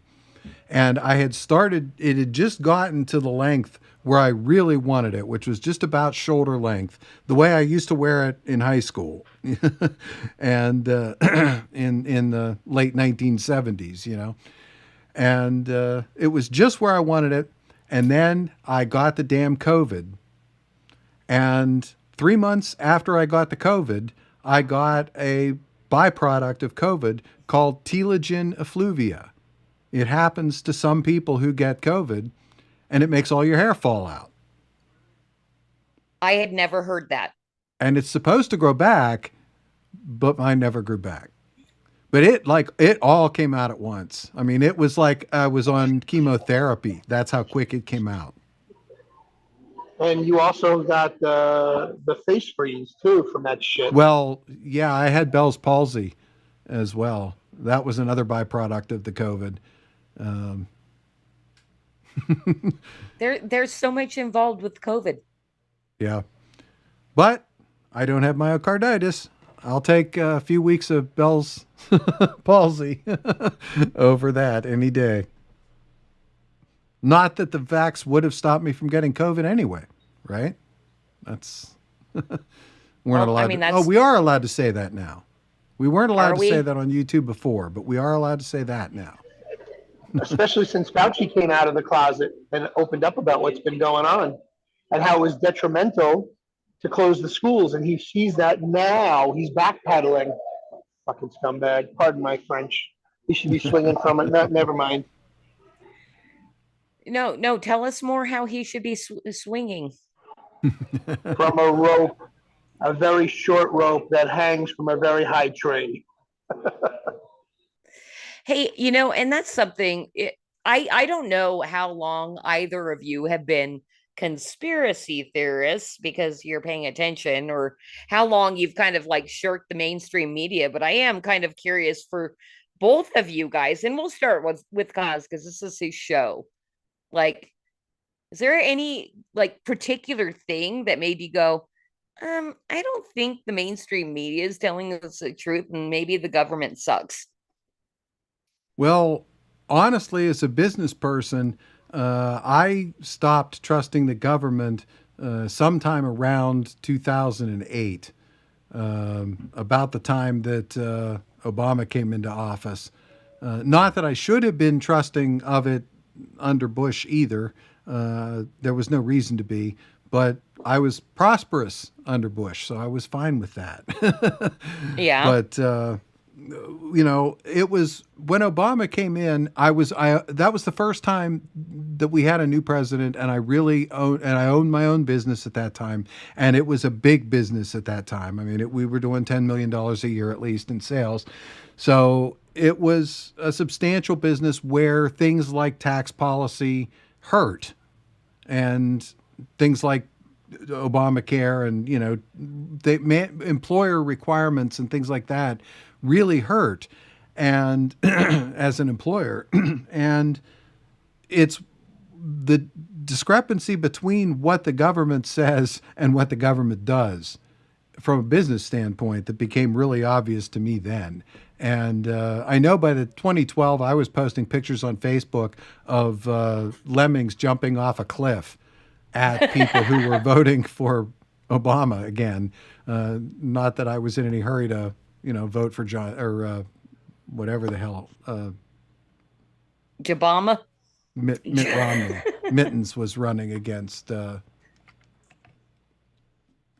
Obama then. But yeah, I that's when I stopped trusting the government, was 2008. So none of the garbage that's come since then has really surprised me. I mean, none of what they did. Fortunately, I was smart enough to be stocked up on toilet paper by February of 2020. I thank Sticks Hexenhammer for that. And my business partners will tell you they both took my advice, and they both went out to Walmart in February of 2020 and bought truckloads of toilet paper. Okay, I'm sorry. You have to. I don't know what Stick said. I do love the guy, but I don't think I was watching him at that point. Like regarding toilet paper of all things. Well, not only that, but I was coming to the weekly meetings at the brewery, and I was telling the partners things like, guys, we really need to be prepared for the possibility that we get shut down. And the partners are saying, no, they're not going to do that. The government's never going to shut down private businesses. They're Democrats, by the way. Right, right. Yeah. Are they still? Yeah, unfortunately they are. No, but you didn't tell me what Stick said. Like, why toilet paper, though? Yeah, literally, he did say buy toilet paper. He said there's going to be shortages. He said they're going to shut down the businesses. He said they're going to have he was predicting many of the things that came to pass in the next few months. And listening to him really did save my butt, because I was the one the partners were coming back to butt. In May saying, well, you were right. Here we are. We're closed. What do we do now? And I'm like, well, Sticks says hang tight, because the government's going to come in with a bailout. They're going to call it PPP or something. That's really interesting. Yeah. What platform was Sticks on at the time, Cosmic? I was watching him on YouTube, and I still watch Sticks on YouTube every day, although I do catch his alternative platform pieces on Rumble. Sticks does an alternative piece every day that's not on YouTube. How do we find him on Rumble? But just Sticks Hexenhammer 666. Yeah. One more time? Sticks, Hex, and Hammer, 666. Yeah. Sticks, hex, in, hammer, N, 666. the letter N? Letter N. You told I'd me say about him just, before. it's like STYX. Yeah, I think I follow him, but I turned off my notifications so I don't get any notifications when he's live anymore. But I didn't know he was on Rumble too. I watched him early on also, but COSMAC, did the right thing by using that for his business. Me, I was listening to a lot of different guys on YouTube. I was listening to Craig Mason. I was listening to Red Pill 78. I was listening to Adel. This was early on in the foxhole, right? Mhm. So that was where I was getting my news from. Also on YouTube, I was following them also on YouTube, and Craig came off as kind of interesting to me. Craig Mason's a really interesting guy. He's a CPA, if I'm not mistaken. Correct me if I'm wrong, Cosmic. Yeah, I think that's right. Yeah, he's a CPA, and he was podcasting during COVID every day, and he was really, and then he cut back, and then he honed his shows to a different audience. Well, same audience, but then the purge came, and everybody got the boot. He was on he was one of the ones that was on the longest. H.A. Goodman is still fucking on YouTube. I don't know how he gets away with that, and that's where Cosmic and I met. We met in H.A. Goodman's chats on YouTube. Wasn't that one of the first places we met, Cosmic? That is fascinating. I have to ask both you guys who I rely on to just keep talking because I need to use the restroom. I'll be right back. All right. worries. Well, I just as by coincidence, I just happened to bring up the Three Beer Men YouTube page. Three Beer Men was on YouTube for a short period of time. I believe we had 11 episodes total on YouTube when we first started. But that was just at the same time that they started purging all those other accounts. So, our thought at that time was, why should we waste the effort to build an audience over on YouTube if they're just going to nuke us anyway? And literally, they did nuke pretty much every single channel that we were watching. Some of them were suspended. Some of them are still banned. Some of them are back. Most of them are back under different names.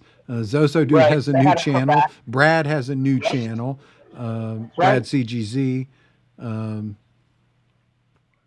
But yeah, we just decided to leave YouTube proactively before they bothered to nuke us.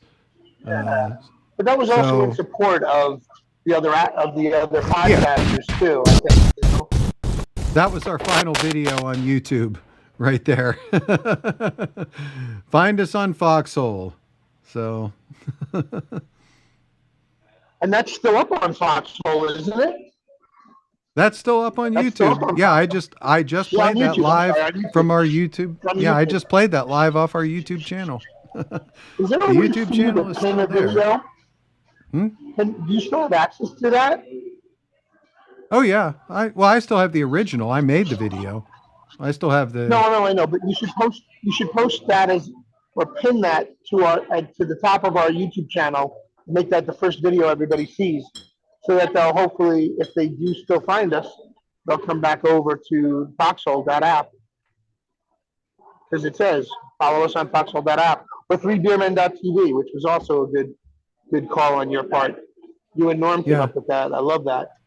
Whenever I tell anybody about the show, I said, just go to 3beermen.tv, and you can watch us live on Sunday nights, or you can watch us in restream on any of these, on any of these channels inside Watch Here.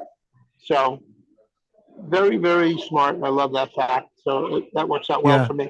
Yeah, actually, if you go to the Three Beer Men YouTube channel and you go click on the videos tab, that's the only video that actually shows up. Now, if you go to home, it shows some of our old replays. The other 10, yeah. I had with that, yeah. But okay, yeah.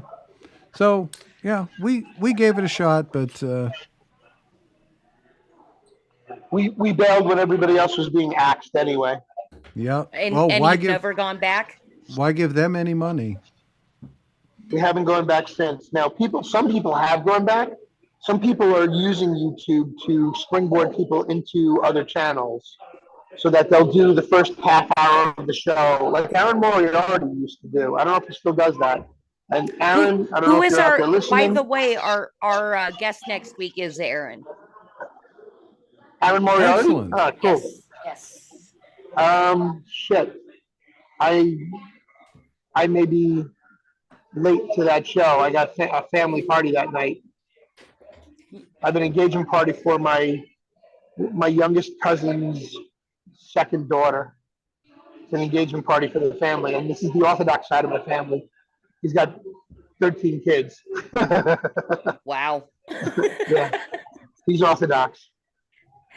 That in itself keeps you busy, that one family. No kidding. And I got two other boys that are just like him. And one's already got two kids, and he just turned 25 or 26. Two Well, kids in, and he just turned 26. okay, so I actually have a question for both of you. Because it seems to me like kind of your red pill is maybe a little bit more political and how it affected you personally, but then also like kind of dialing yourself into people that were getting banned off social media and all that kind of stuff. Like, do you feel like when you're considering things, like you're still thinking like, well, I want to be like reasonable and not be like so crazy and all that? Like, have you, I think you enjoy the whole like conspiracy corner part of Flip City and all that kind of stuff, but like, do you feel like you have like kind of embraced a lot of conspiracies? And the main thing that I always think of is 9/11, you know, being an inside job. Like me, that's what woke me up. So that's what I'm obsessed with. Does my question make sense? It does. And you've got to push pretty far out into the fringes to get me to cringe. Uh, I'm on board with at least entertaining, and certainly when it comes to 9/11, there's yeah, no truth out there that we've been told anyway. And was this something then after the fact of 9/11, like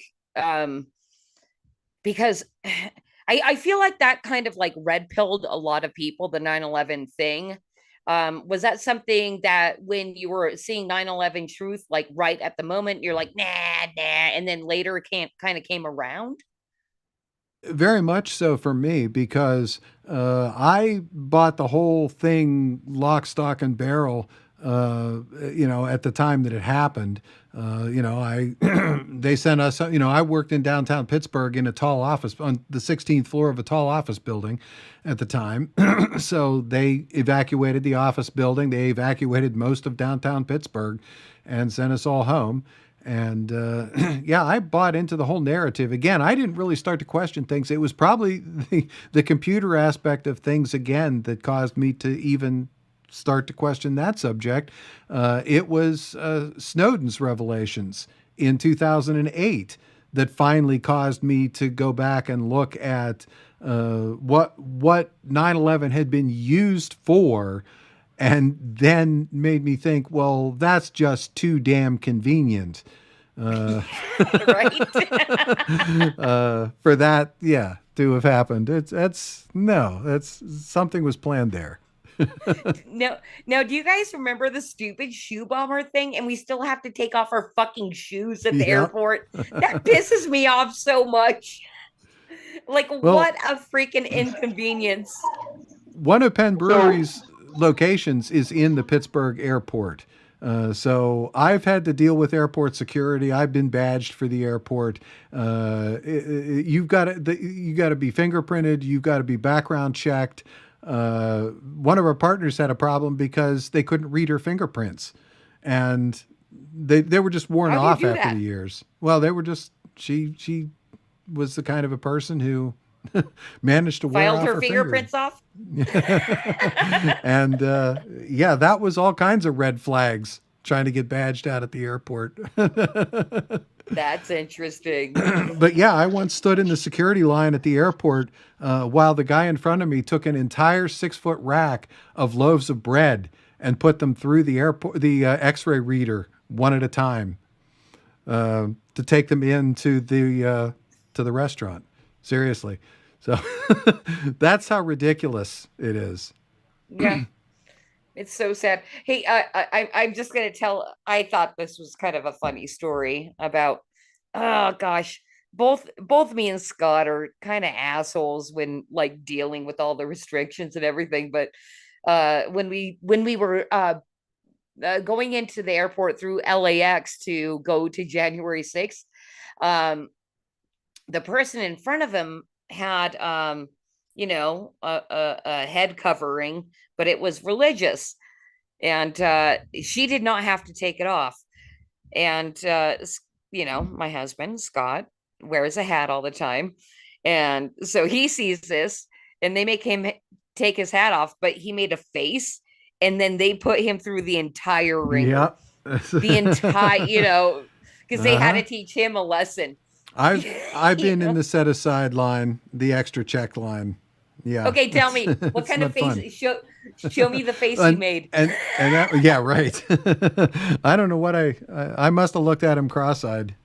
I'd do it. Yeah, but what about you, Bruce? So I was like COSMAC. I bought it hook, line, and sinker. I was have some stories from family friends that were at 9/12, 9/13, 9/14 days after because they had to work there. One of my friends was Navy Reserves, and they had him show up in uniform, and they gave each one of the servicemen 10 body bags, and they didn't care if you found a hand and a finger next to each other. If they were separated, each one had to have a different body bag tag. I mean, a different body bag. You could not put a finger that was separated from a hand that looks like it came from that hand in 2 separate body bags, and you had to tag it. Index finger, palm, leg, foot, whatever. That was his job. He suffers from post-traumatic stress disorder from that, but he's an HVAC engineer. Haven't spoken to him in a while, but 9/11, I bought hook, line, and sinker. Until 2007 and 2008, somebody sent me something, and I started doing some research. And at that time, was 2007 was still Windows what, COSMAC? What was 2007? 2007 was XP. There you go. So I was on XP, which I absolutely loved.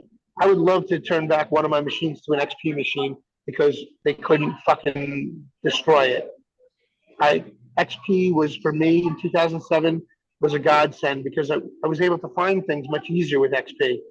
And I was able to continue to do things with XP that I couldn't do with 8, 9, 10, 11, whatever the fuck they bumped it up to the point where I was like, XP was the shit for me. But then another event, false flag, whatever the fuck you want to call it, was Sandy Hook. And I saw videos of shit that blew me away. Photos of some of the people a year later, 2 years later, still with their family. The same people who were supposedly shot. So Sandy Hook was a big to-do for me. And the one thing that blew my mind was it turned out to be an exercise that the government military, one of the military branches was doing literally not 10 miles away in the mountain, in the foothills near Sandy Hook. There was a military exercise that was going on at the exact same time Sandy Hook happened. So you fucking tell me. I don't know. Isn't that a recurring theme? Military exercising. Military exercising. Exercises. You know what I meant. Military exercising. Yeah. So that's where things turned me around to like, no, that's just not right. Something's really not right with that picture. And then I went back and I started doing other research. And like I said, 2007 was my awakening to 9/11 because somebody turned me on to stuff that, for me, made an impact. It was videos from two brothers that were actually down there at the Twin Towers, two Jewish brothers, as a matter of fact. And I believe one of them, if I remember correctly, one of them was actually killed. He was crushed by the falling buildings, but the older brother survived. But they were actually down there just filming for some reason. I forgot what it was. And then it was just wild. So that kind of hit home for me. And that was, like I said, 2007. And then 2012 was like, in my face, fuck you. You know, this is a psyop. And that's when I started doing a little bit more research. And as much of a tech tart as I am, with XP, I was able to do things. I actually had XP until 2015 on one of my machines. And then the new IT guy that we hired changed all my fucking settings and put me on the newest, latest, and greatest and fucked me up on XP. So after that, I kind of went sideways on tech. And I can manipulate a Samsung, which I carry all the time. But I do more searching and more on my Samsung than I do on my laptop or my desktop at any given week. I'm tired of it now. I've gotten burned out on it to the point where, what's the next false flag? What's the next false flag? What's the next false flag? I'm done. I don't listen to anybody anymore. You know, because of that. You know, that's really interesting and something that, and I think ever since, like, me personally, one of our first guests that we had on Creative Chaos, Woo's News, has made me kind of obsess on, and Absolutely. His 21-minute video. His well, 21-minute video was another eye opener for me, and that's how I found out about Woo's News. But I didn't find out about that until probably, well, when did they do that report? Probably like a week or two after he did that report on the 21 minutes of Ashley Babbitt. But I did something right after that happened. I was there. I was with everybody. We didn't go into the Capitol, but we heard about Ashley Babbitt when we got back to our fucking hotel room because they locked down our hotel room. We were all staying in Virginia. I was with 150 people from the Foxhole. It was Red Pill 78. It was J.R. Majewski, who's running for the Ohio Congress. 412 Anon, Zoso Dude. That's where I met Zoso Dude for the first time. Season Pixels, TikTok, all these OGs from Foxhole. I was hanging out with them, and we were all together for this whole thing. And then when we saw what went down, we all jumped back onto the train and took it back because we were staying in Alexandria, Virginia. They locked down Alexandria, Virginia on us so badly that the hotel, which was predominantly run by a lot of black people, and I am not a prejudiced person, but they shut down the hotel, and he was living and like absorbing the energy as he was throwing around his power because he wouldn't let us get food. They closed the fucking kitchen down inside the hotel dining room at 5 o'clock. Well, we literally got back to the hotel and they wouldn't let us eat. You know, that's actually an interesting story. You went down a whole nother path than what I was going to ask, but what I was going to say is just kind of, you know, you run in these circles so long, and then, you know, you believe things to be absolutely true. But with me and Woo's News in particular, which, by the way, just look up Woo's News on not YouTube because you can't trust them.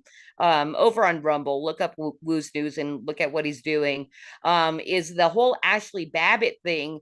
Like, I felt a literal like cracking in my head while I was watching his Ashley Babbitt thing, and like, it was the feeling of absolute release of like cognitive dissonance, and like, I can see why people can't.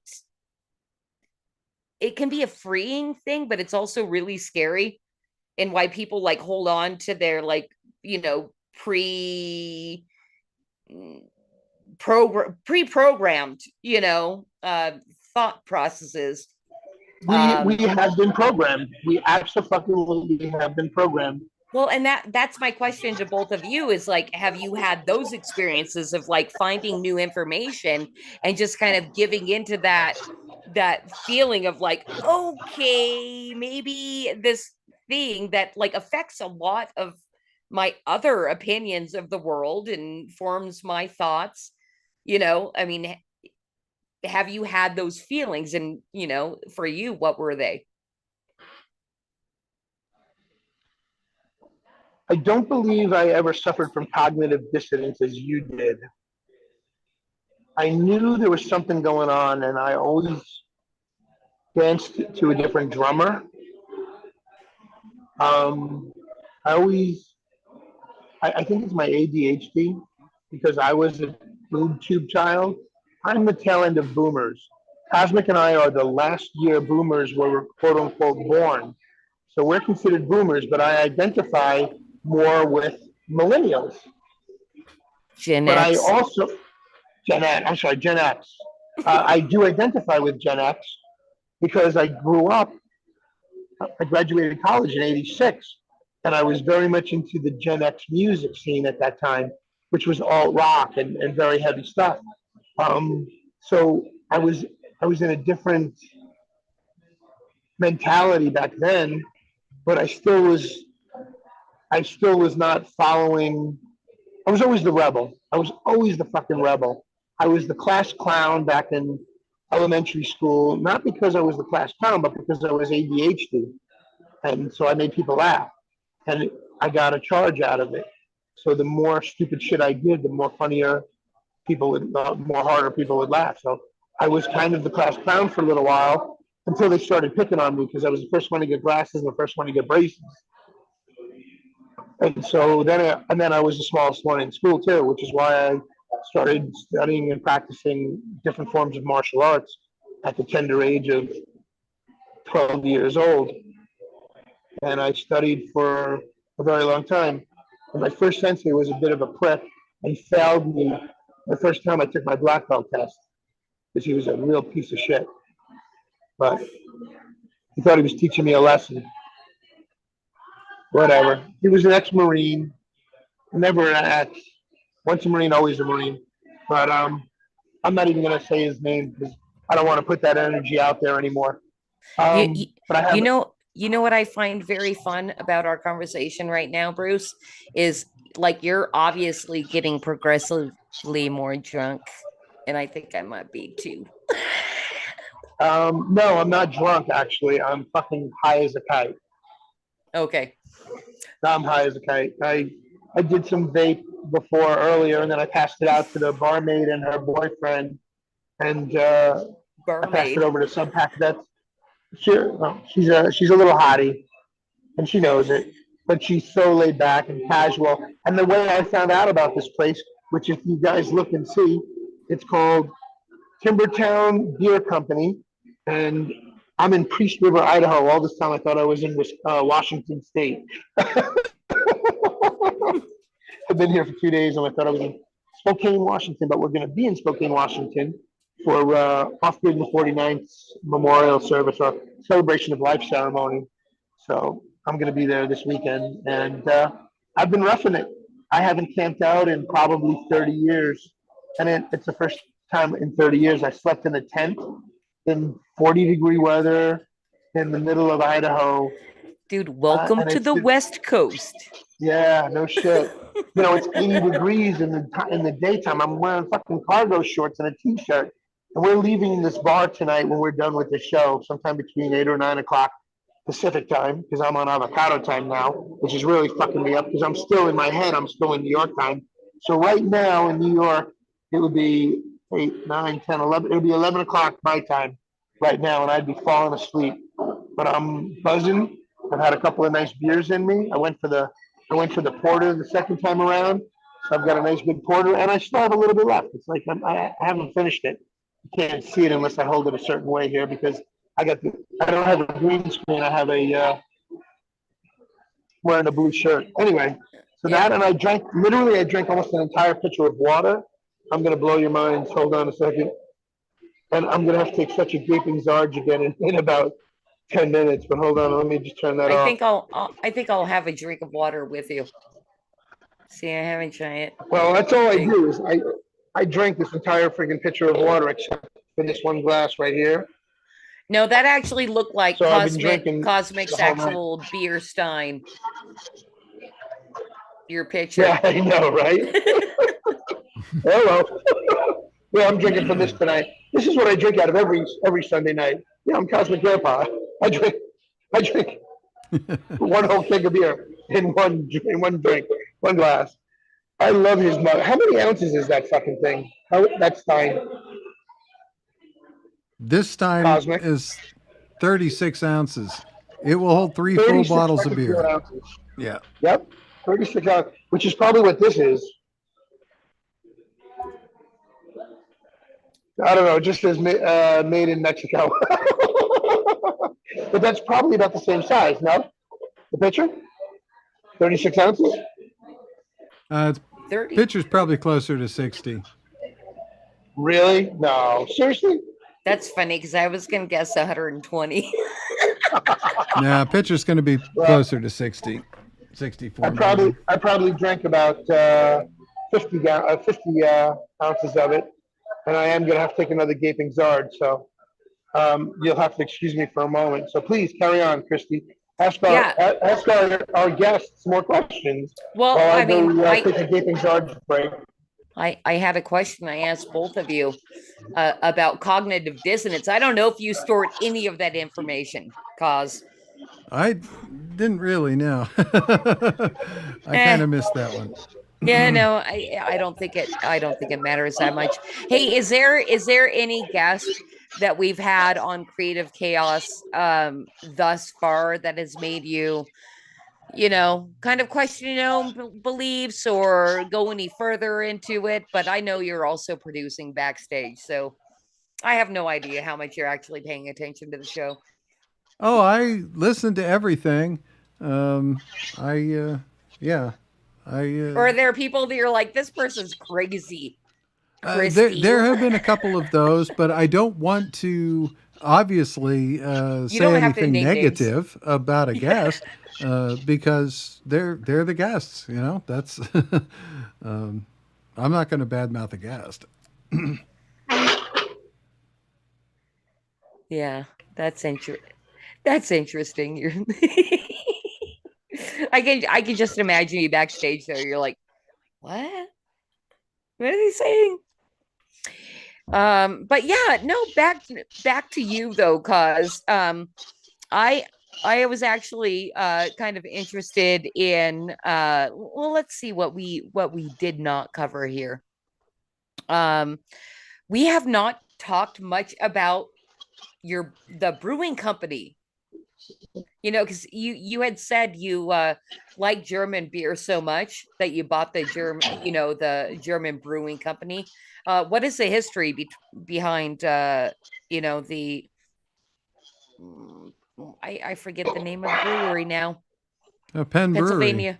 Brewery. Penn Brewery, yep. Yep, Penn Brewery. Well, Penn Brewery was originally founded in 1986 by a fellow by the name of Tom Pastorius, who had spent 13 years over in Germany.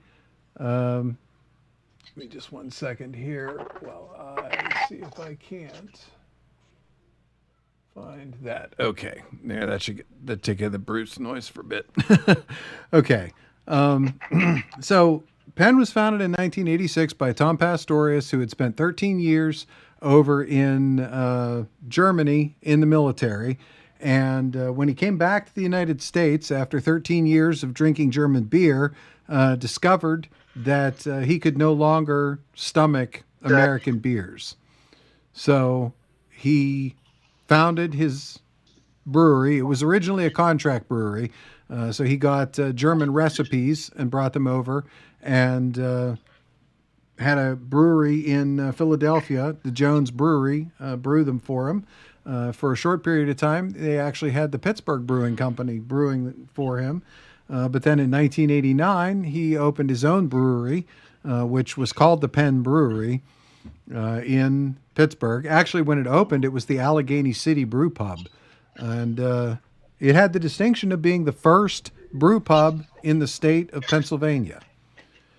Prior to that, the laws that had existed since Prohibition prevented a brewery and a from owning the brew pub.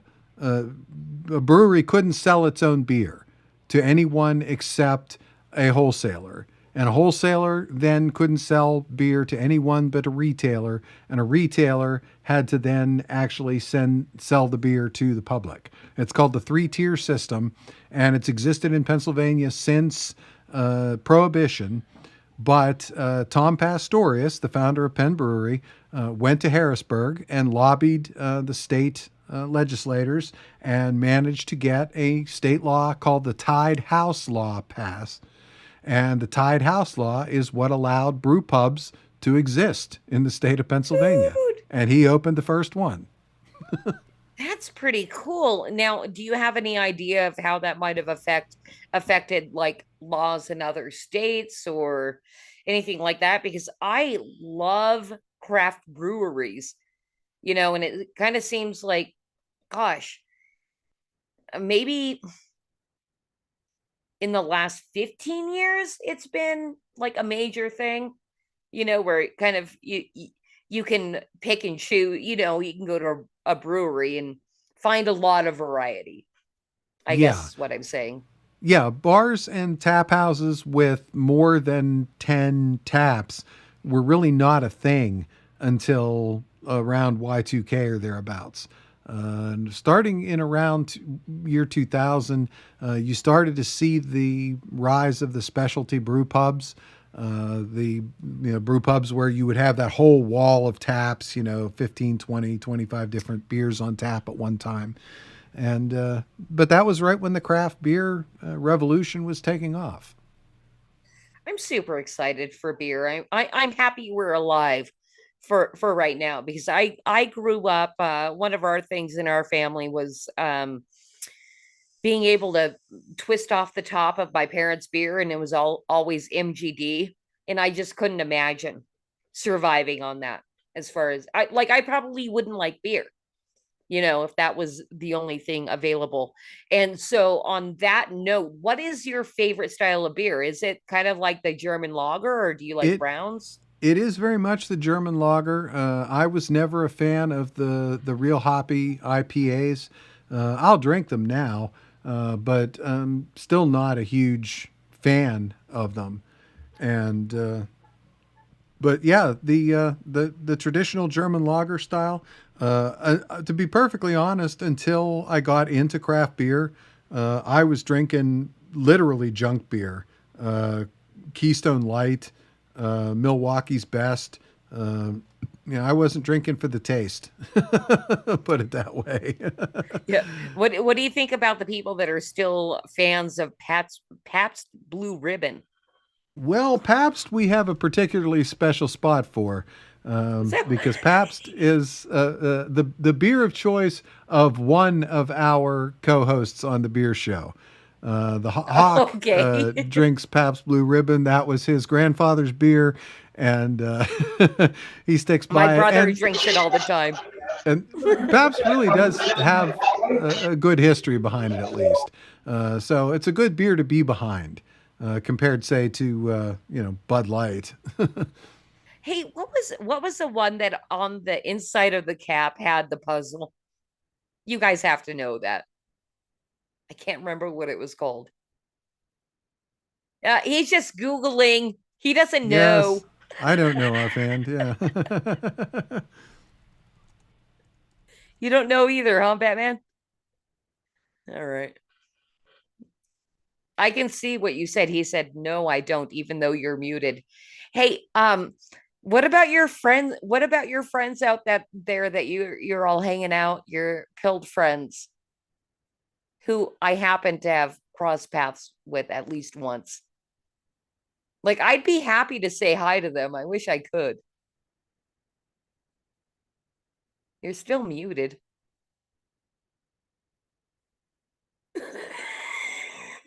I like the cute face you make. Oh, I don't know where they just went to. I think they went to the head.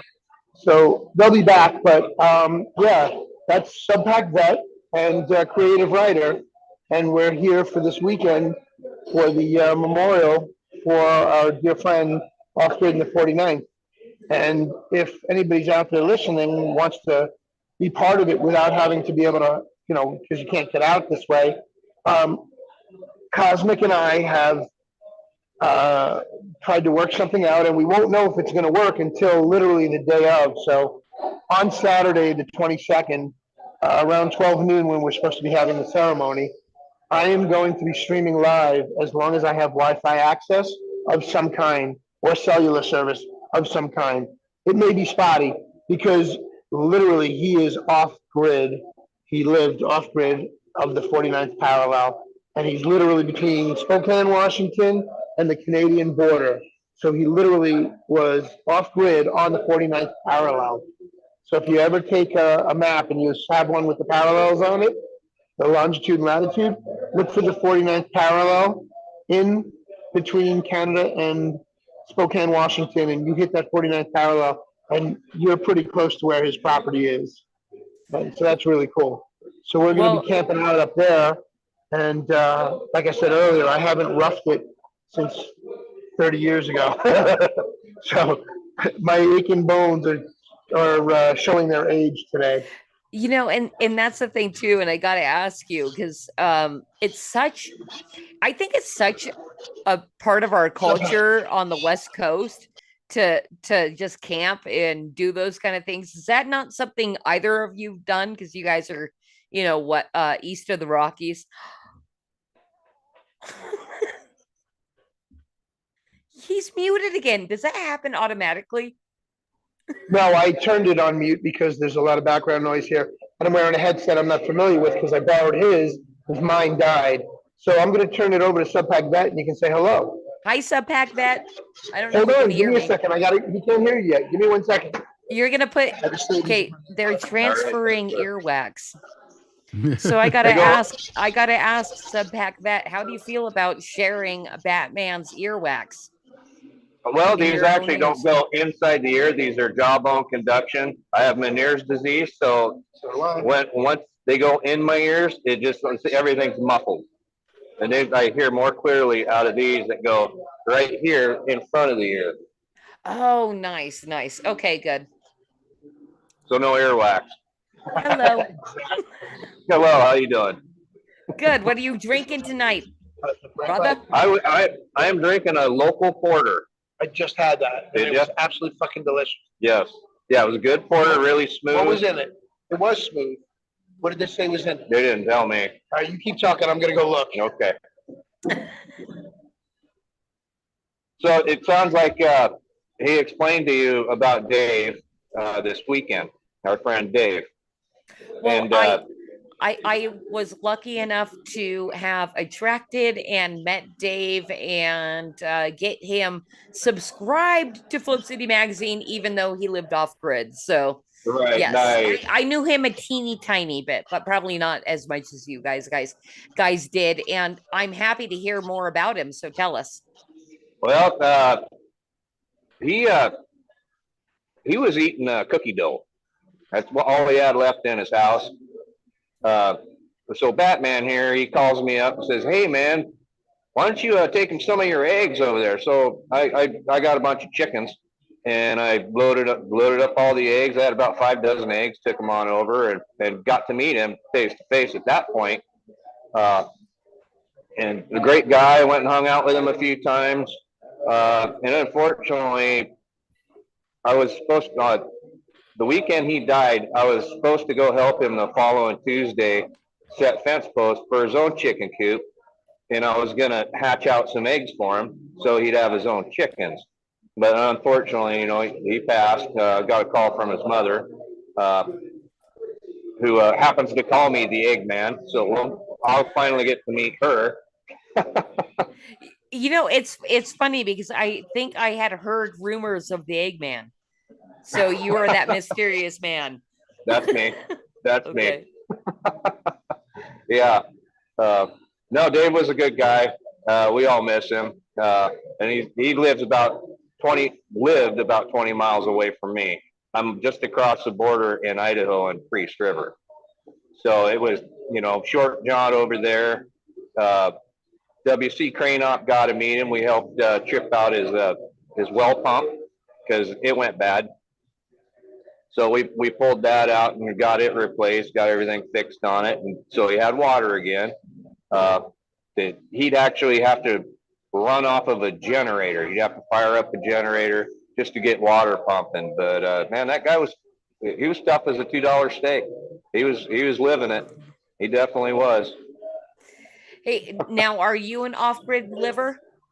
No, I actually have power. I'm building a house right now. It's going to be about 3,000 square feet when I'm done.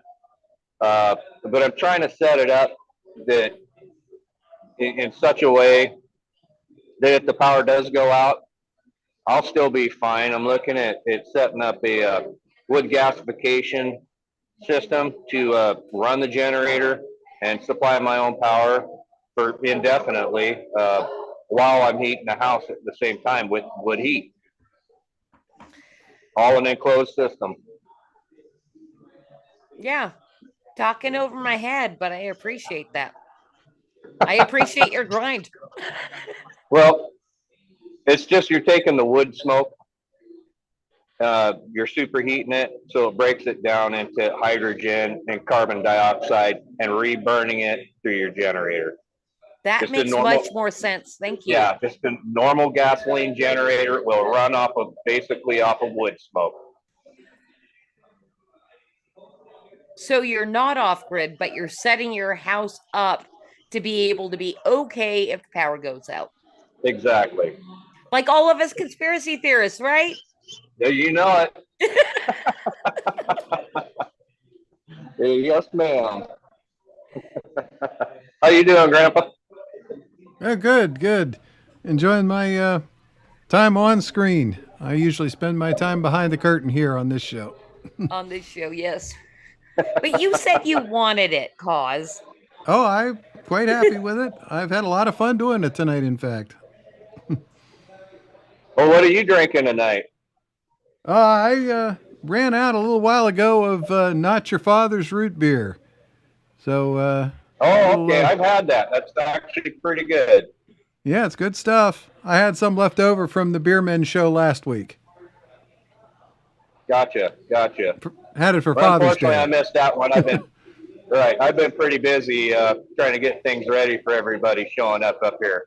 So I've been a lot more lurking and a lot more working. Understood. Hey, yeah, and that's the thing. So what is your favorite style of beer to drink then? Sub-pack. Oh boy, that's a tough one. I like the hazy IPAs. I really like porters. I've got one that's probably my favorite. It's called Dragon's Breath. It's a dark Hefeweizen that comes out of Missoula, out of the Bayern Brewery. And That's probably my favorite. That's an interesting thing too, because wheat beers, that is an interesting flavor that I'm not a giant, if I have to rank things from like my least to most favorite, I put IPAs at the bottom, and then hefts. Although, Right. You add the twist of orange or lemon and then they're more tolerable. Well, true. The believe it or not, that dark Hefeweizen does not really taste like a Hefeweizen. It's got its own flavor. It's very smooth. It does, it doesn't have that, at the end bitterness, in the back of the throat. It is fantastic. Like I said, one of my favorite. Also like Moose Drool Brown Ale. That comes out of another brewery from Missoula, Montana, called the Big Sky Brewery. Very good. They have a lot of good. I love Moose Drool. Oh, you do know it then.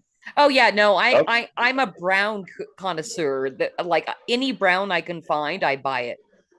Okay, well, I would definitely suggest trying the Dragon's Breath then because it's very similar to Moose Drool. All right, believe it or not. Yeah, will do. It's good. And have you brewed yourself before?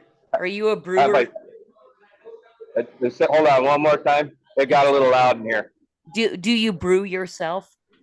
No, I don't. I'm going to start here pretty soon. I've planted some barley, and I've got some hops growing. Been 2 years on the hops. Just waiting for it to mature a little bit. Another year, I think, and then I'll go ahead and start collecting the hops and going gangbusters. That's not even what I meant. Like, have you ever even done from a kit? But damn, you're going full steam.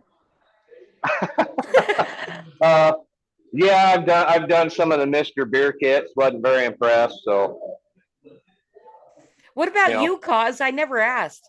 Have you actually home brewed, or is it all through the brewery?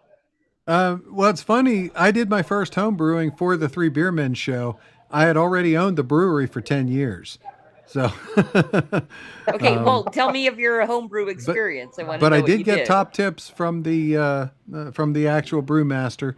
So I had pretty good success, which I understand from talking to other people is pretty good luck in and of itself. Just to get decent beer the first couple times and not have anything go wrong, not have it spoil, not have it get skunked, not have it get infected or lactated or anything like that. Diacetyl. I still think it's kind of cool that Subpack is growing his own hops over years. I And did a project. Well, hops take years to grow. If you yeah. know hops, you know that you cannot. Hops are not a one season thing. Ready to go? You got to plant hops, and that takes years before you're going to get hop flower. I did an indoor hop grow once, and that was fun. But it got, for some reason, hops draws horseflies, and oh, at least when grown hydroponically, it draws Yeah. horseflies. So okay. So we, so the we wife had to was abandon we had to like, abandon the grow. okay, yeah. So yeah, the wife was like, okay, this is enough. No more horseflies. And it's funny because we've grown plenty of other things indoors, organically, hydroponically before without any problem. But Wink. the hops was not good. So, Well, I have to know. I have to know if Bruce has brewed. Oh, okay. Hold on. I'll pass over to him. Oh yeah, yeah. I forgot they were sharing a mic Hello. or headphones. Yeah, we're just talking about brewing. Have you ever home brewed? No, not even once because I'm too fucking retarded to do so. Not even with a kit. You got to realize I'm ADD, ADHD, and I'm dyslexic, which is a really bad fucking combination. I can't read to save my life. I'll read a page in a book 6 times before I understand what the fuck it says because everything's flipping on me and I'm inverting things. And on top of that, I have Meniere's disease also, like Subpack Vet, which is why I have similar earbuds. But I do put one in. As long as I only have one in, I'm good. But if I put both in, I have the same spinning problem he has. Like it'll set me off. It'll be muffled. It'll be a mess. So the bone conduction earbuds are probably one of the best. I haven't had a problem with them since. Yeah, I had never seen any kind of a sound thing like that. When he turned his head, it's like bone Yeah. conduction. It goes over the ear and in front of the ear, then behind your head to the other side, same thing, in front of the ear, not behind the ear, and you hear it, and it reverbs off your jawbone into your eardrums, and you actually hear the sound. It's wild. Weird. It's That called is weird. bone conduction, and it's the same way a speaker works. It's the same way a speaker works. You can create speakers from cardboard boxes. You can create speakers from beer cans. It's going to be tinny, but you're going to hear some sound. But those are the type of things, is bone conduction. It's the reverberation off of the ear canal from outside the ear, which is really cool. Anyway, that's my tech talk for the night. That's as far as you get from me. Yeah, I love the tech talk from the analog man. And Cos seemed to have turned off his hat. Maybe he needed to adjust his hat or put a different hat on. Hey, I think it's time to close out the stream. I would You agree. guys feel good about it? I enjoyed it very much. We had a good time. I'm looking forward to hanging going out back and- behind the curtain next week, but I enjoyed coming out from behind the curtain once. I enjoyed having you come out behind the curtain tonight, and it felt way more like a chill stream, especially after last week's, full on FAFO UFO stream. show. Yeah. So That yeah, was cool. I took a back seat on that show because we had so many amazing guests. dude, Dr. Clown was a shocker. He was a shocker for me last week. I'm glad So, he showed yeah. up. He was funny. He was hysterical. He was hysterical. And for anybody interested in finding out more about Flip City, I just have to direct people to last week's FAFO stream on Creative Chaos, because we read a bit of good content, Flip City content. So if you want to know more about us, go to that stream or flipcitymag.com. But you guys, where can people find you? You can find us at 3beermen.tv, and from 3beermen.tv, that will take you everywhere you could possibly want to go. That's got our links to X, Pill, DLive, Twitch, Rumble, and Odyssey. It's got our latest news, and it's got an archive of all of our shows going all the way back into history. And you can find out what we were drinking on that show. Like, for Whoa. example, if I pull up the Drinking with the Stars No show, you can actually see that I was drinking Hyperwarp and Norm was drinking Heineken. And on the Quantum show, the Quantum Cheese show, Norm was drinking Dank Little Thing. Bruce was drinking London Gentleman, and I was drinking Bubbles Rosé Fruited Ale. So That's really cool. I had no idea.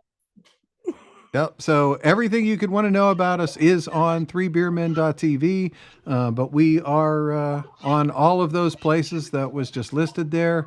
We're Pill, DLive, Twitch, Rumble, Odyssey, and as of last week, X. We did our first show on X last week, and once again, I've got to credit Christy for that. We would have never tried X if I hadn't done X for this show first. So There you go. Nice. Yay. Yeah, it's interesting. I love helping because- in the most, I have to say, I love helping in the most lazy way. we've had the most success with that 3beermen.tv site. Anybody wants to find us, that's where they can find us, 3beermen.tv. And I would And, very much like to encourage everybody out there to tune in this Sunday at 7 Eastern, 4 Pacific, for this week's episode of Three Beer Men. We're going to go a little deeper into the computers, but not too deep. And we've got lots of other things on our Comfy AF Sunday afternoon show. So please join us there. That's right, because you guys are 7 p.m. Eastern, right? Right. Yeah. We take the early slot. We go 7 to 9 Eastern because Zoso Dude then comes on right after us at 9 o'clock. So we're kind of a tag team. We pass off to Zoso, and it gives everybody 4 good solid hours of Sunday evening entertainment. There you go. Hey, real quick, did you guys get to show any of the pictures from my journey out here yet? Even though I wasn't in the chats? Oh, We did. Even yeah, though I wasn't on yet? yeah, Okay, cool. we opened with my own, what I know about Dave and off the grid in the 49th. But if you want to say anything about Dave, please. Yeah, well, first I want to thank Subpack Bet for putting me up, picked me up from the airport. brought me out to his place. Roughing it in a tent he provided for me with a blow-up mattress. I bought the sleeping bag. I have a Sub-Zero bag, and I needed it. Oh, that's funny. Can you hear me? Yes. Okay. My alarm just went off on my phone for my 8:55 version of 8:25 version of getting ready to start your show. My alarm's still set on New York time, reminding me to get into the Zoom in another 35 minutes. I know we've been So, sitting here getting drunk Dave. and having a good time already. Yes, we have. So this weekend is the memorial. This Saturday will be the memorial for Dave, which is off-grid in the 49th. He was a Foxhole family member who leaned on us to be his connection to reality when he was living off-grid for, I don't remember how many years. I want to say last 10 years, Cosmic. Mm-hmm. Sounds right. So he's been living off-grid in this little shack, but prior to the shack, he had a 2-story house that his aunt came to watch for him while he was out because he had pets at the time, and she accidentally lit the house on fire or something happened and caused the fire and burnt his house to the ground. And so the shack that he's got on the property now, he built by himself, and he did all of this with only one hand. And you didn't know he only had one hand because he never went on camera. If he didn't tell you, you wouldn't have known. And he was crackerjack smart and hillbilly hick as they come. And his slang and his interjections and commentary on everything that was going on was so amazing. Like, I miss him, but you can go back and catch him on some of our shows previously when we've had him call in, or he call in on other shows, and he was unbelievably smart. There you go. Wearing your turkey hat, gobble gobble, pilgrim style. How do you like my Dr. Demento imitation? I'm sorry, That's my head's great. about it. My head was about to explode. I didn't even. That's funny. I did not know what was happening there, but that was hilarious. And thank you, Hang 10 Alien Surfer, for the cookie over there on Pilled. That's awesome. Thank you. Howdy, Norm. Hey, Norm. All right. Well, can we wrap this show up? Yes, we can wrap the show up. Join us next week, Thursday, 6 p.m. PST, 9 p.m. EST. And our guest next week is the wonderful and also somewhat chaotic Aaron Moriarty. I feel like he kind of has a similar history to you, Cos, but in a much different fashion. You know, just a lot of shit happened. A lot of shit It's happened. funny. So It's I funny think how we're much gonna have he's like another me. chaotic stream next week. It's funny how scatterbrained he is like me and how tech-tarded he is like me, but he's fucking another genius in his own right. So we've got two geniuses back to back this last 2 weeks coming up. Well, I think he's the king of the dad joke. Like, I can't wait for all the dad jokes next week because, you know, Did you ask him about his Elvis impersonation yet?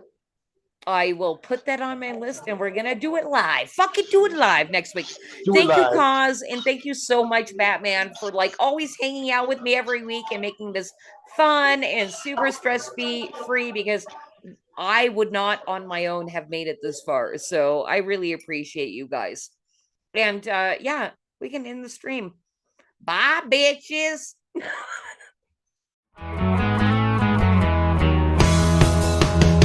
We took the freeway out of town. We found a place to settle down. We bought a driveway and a swing set and a dog. You got your very own bathroom. I got my very own workshop in the basement. We sit around staring at the wall to wall. Take field trips to our favorite mall. Waiting for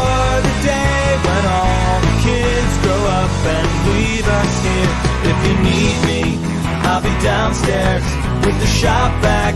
You can call, but I probably won't hear you because it's loud with the shop vac on. You'll be okay, 'cause you'll be upstairs with the TV. You can cry and I probably won't hear you because it's loud with the shop vac on. We hung a flag above the door, checked out the gourmet grocery store. I bought a mower I can ride around the yard, but we haven't got real friends, and now even the fake ones have stopped calling. Maybe if you forget to hide the keys, I'll take a ride to Applebee's. I'll come home drunk on daiquiris and throw up on the neighbor's lawn. If you need me, I'll be downstairs with the shop vac. You can call, but I probably won't hear you because it's loud with the shop vac on. You'll be okay, you'll be upstairs with the TV. You can cry and I probably won't hear you because it's loud with the shop vac on. I like the Starbucks here, that's better than the other one, 'cause the other one's not as good. They really need to put a light there, 'cause it's hard to turn, it's hard to make a left turn.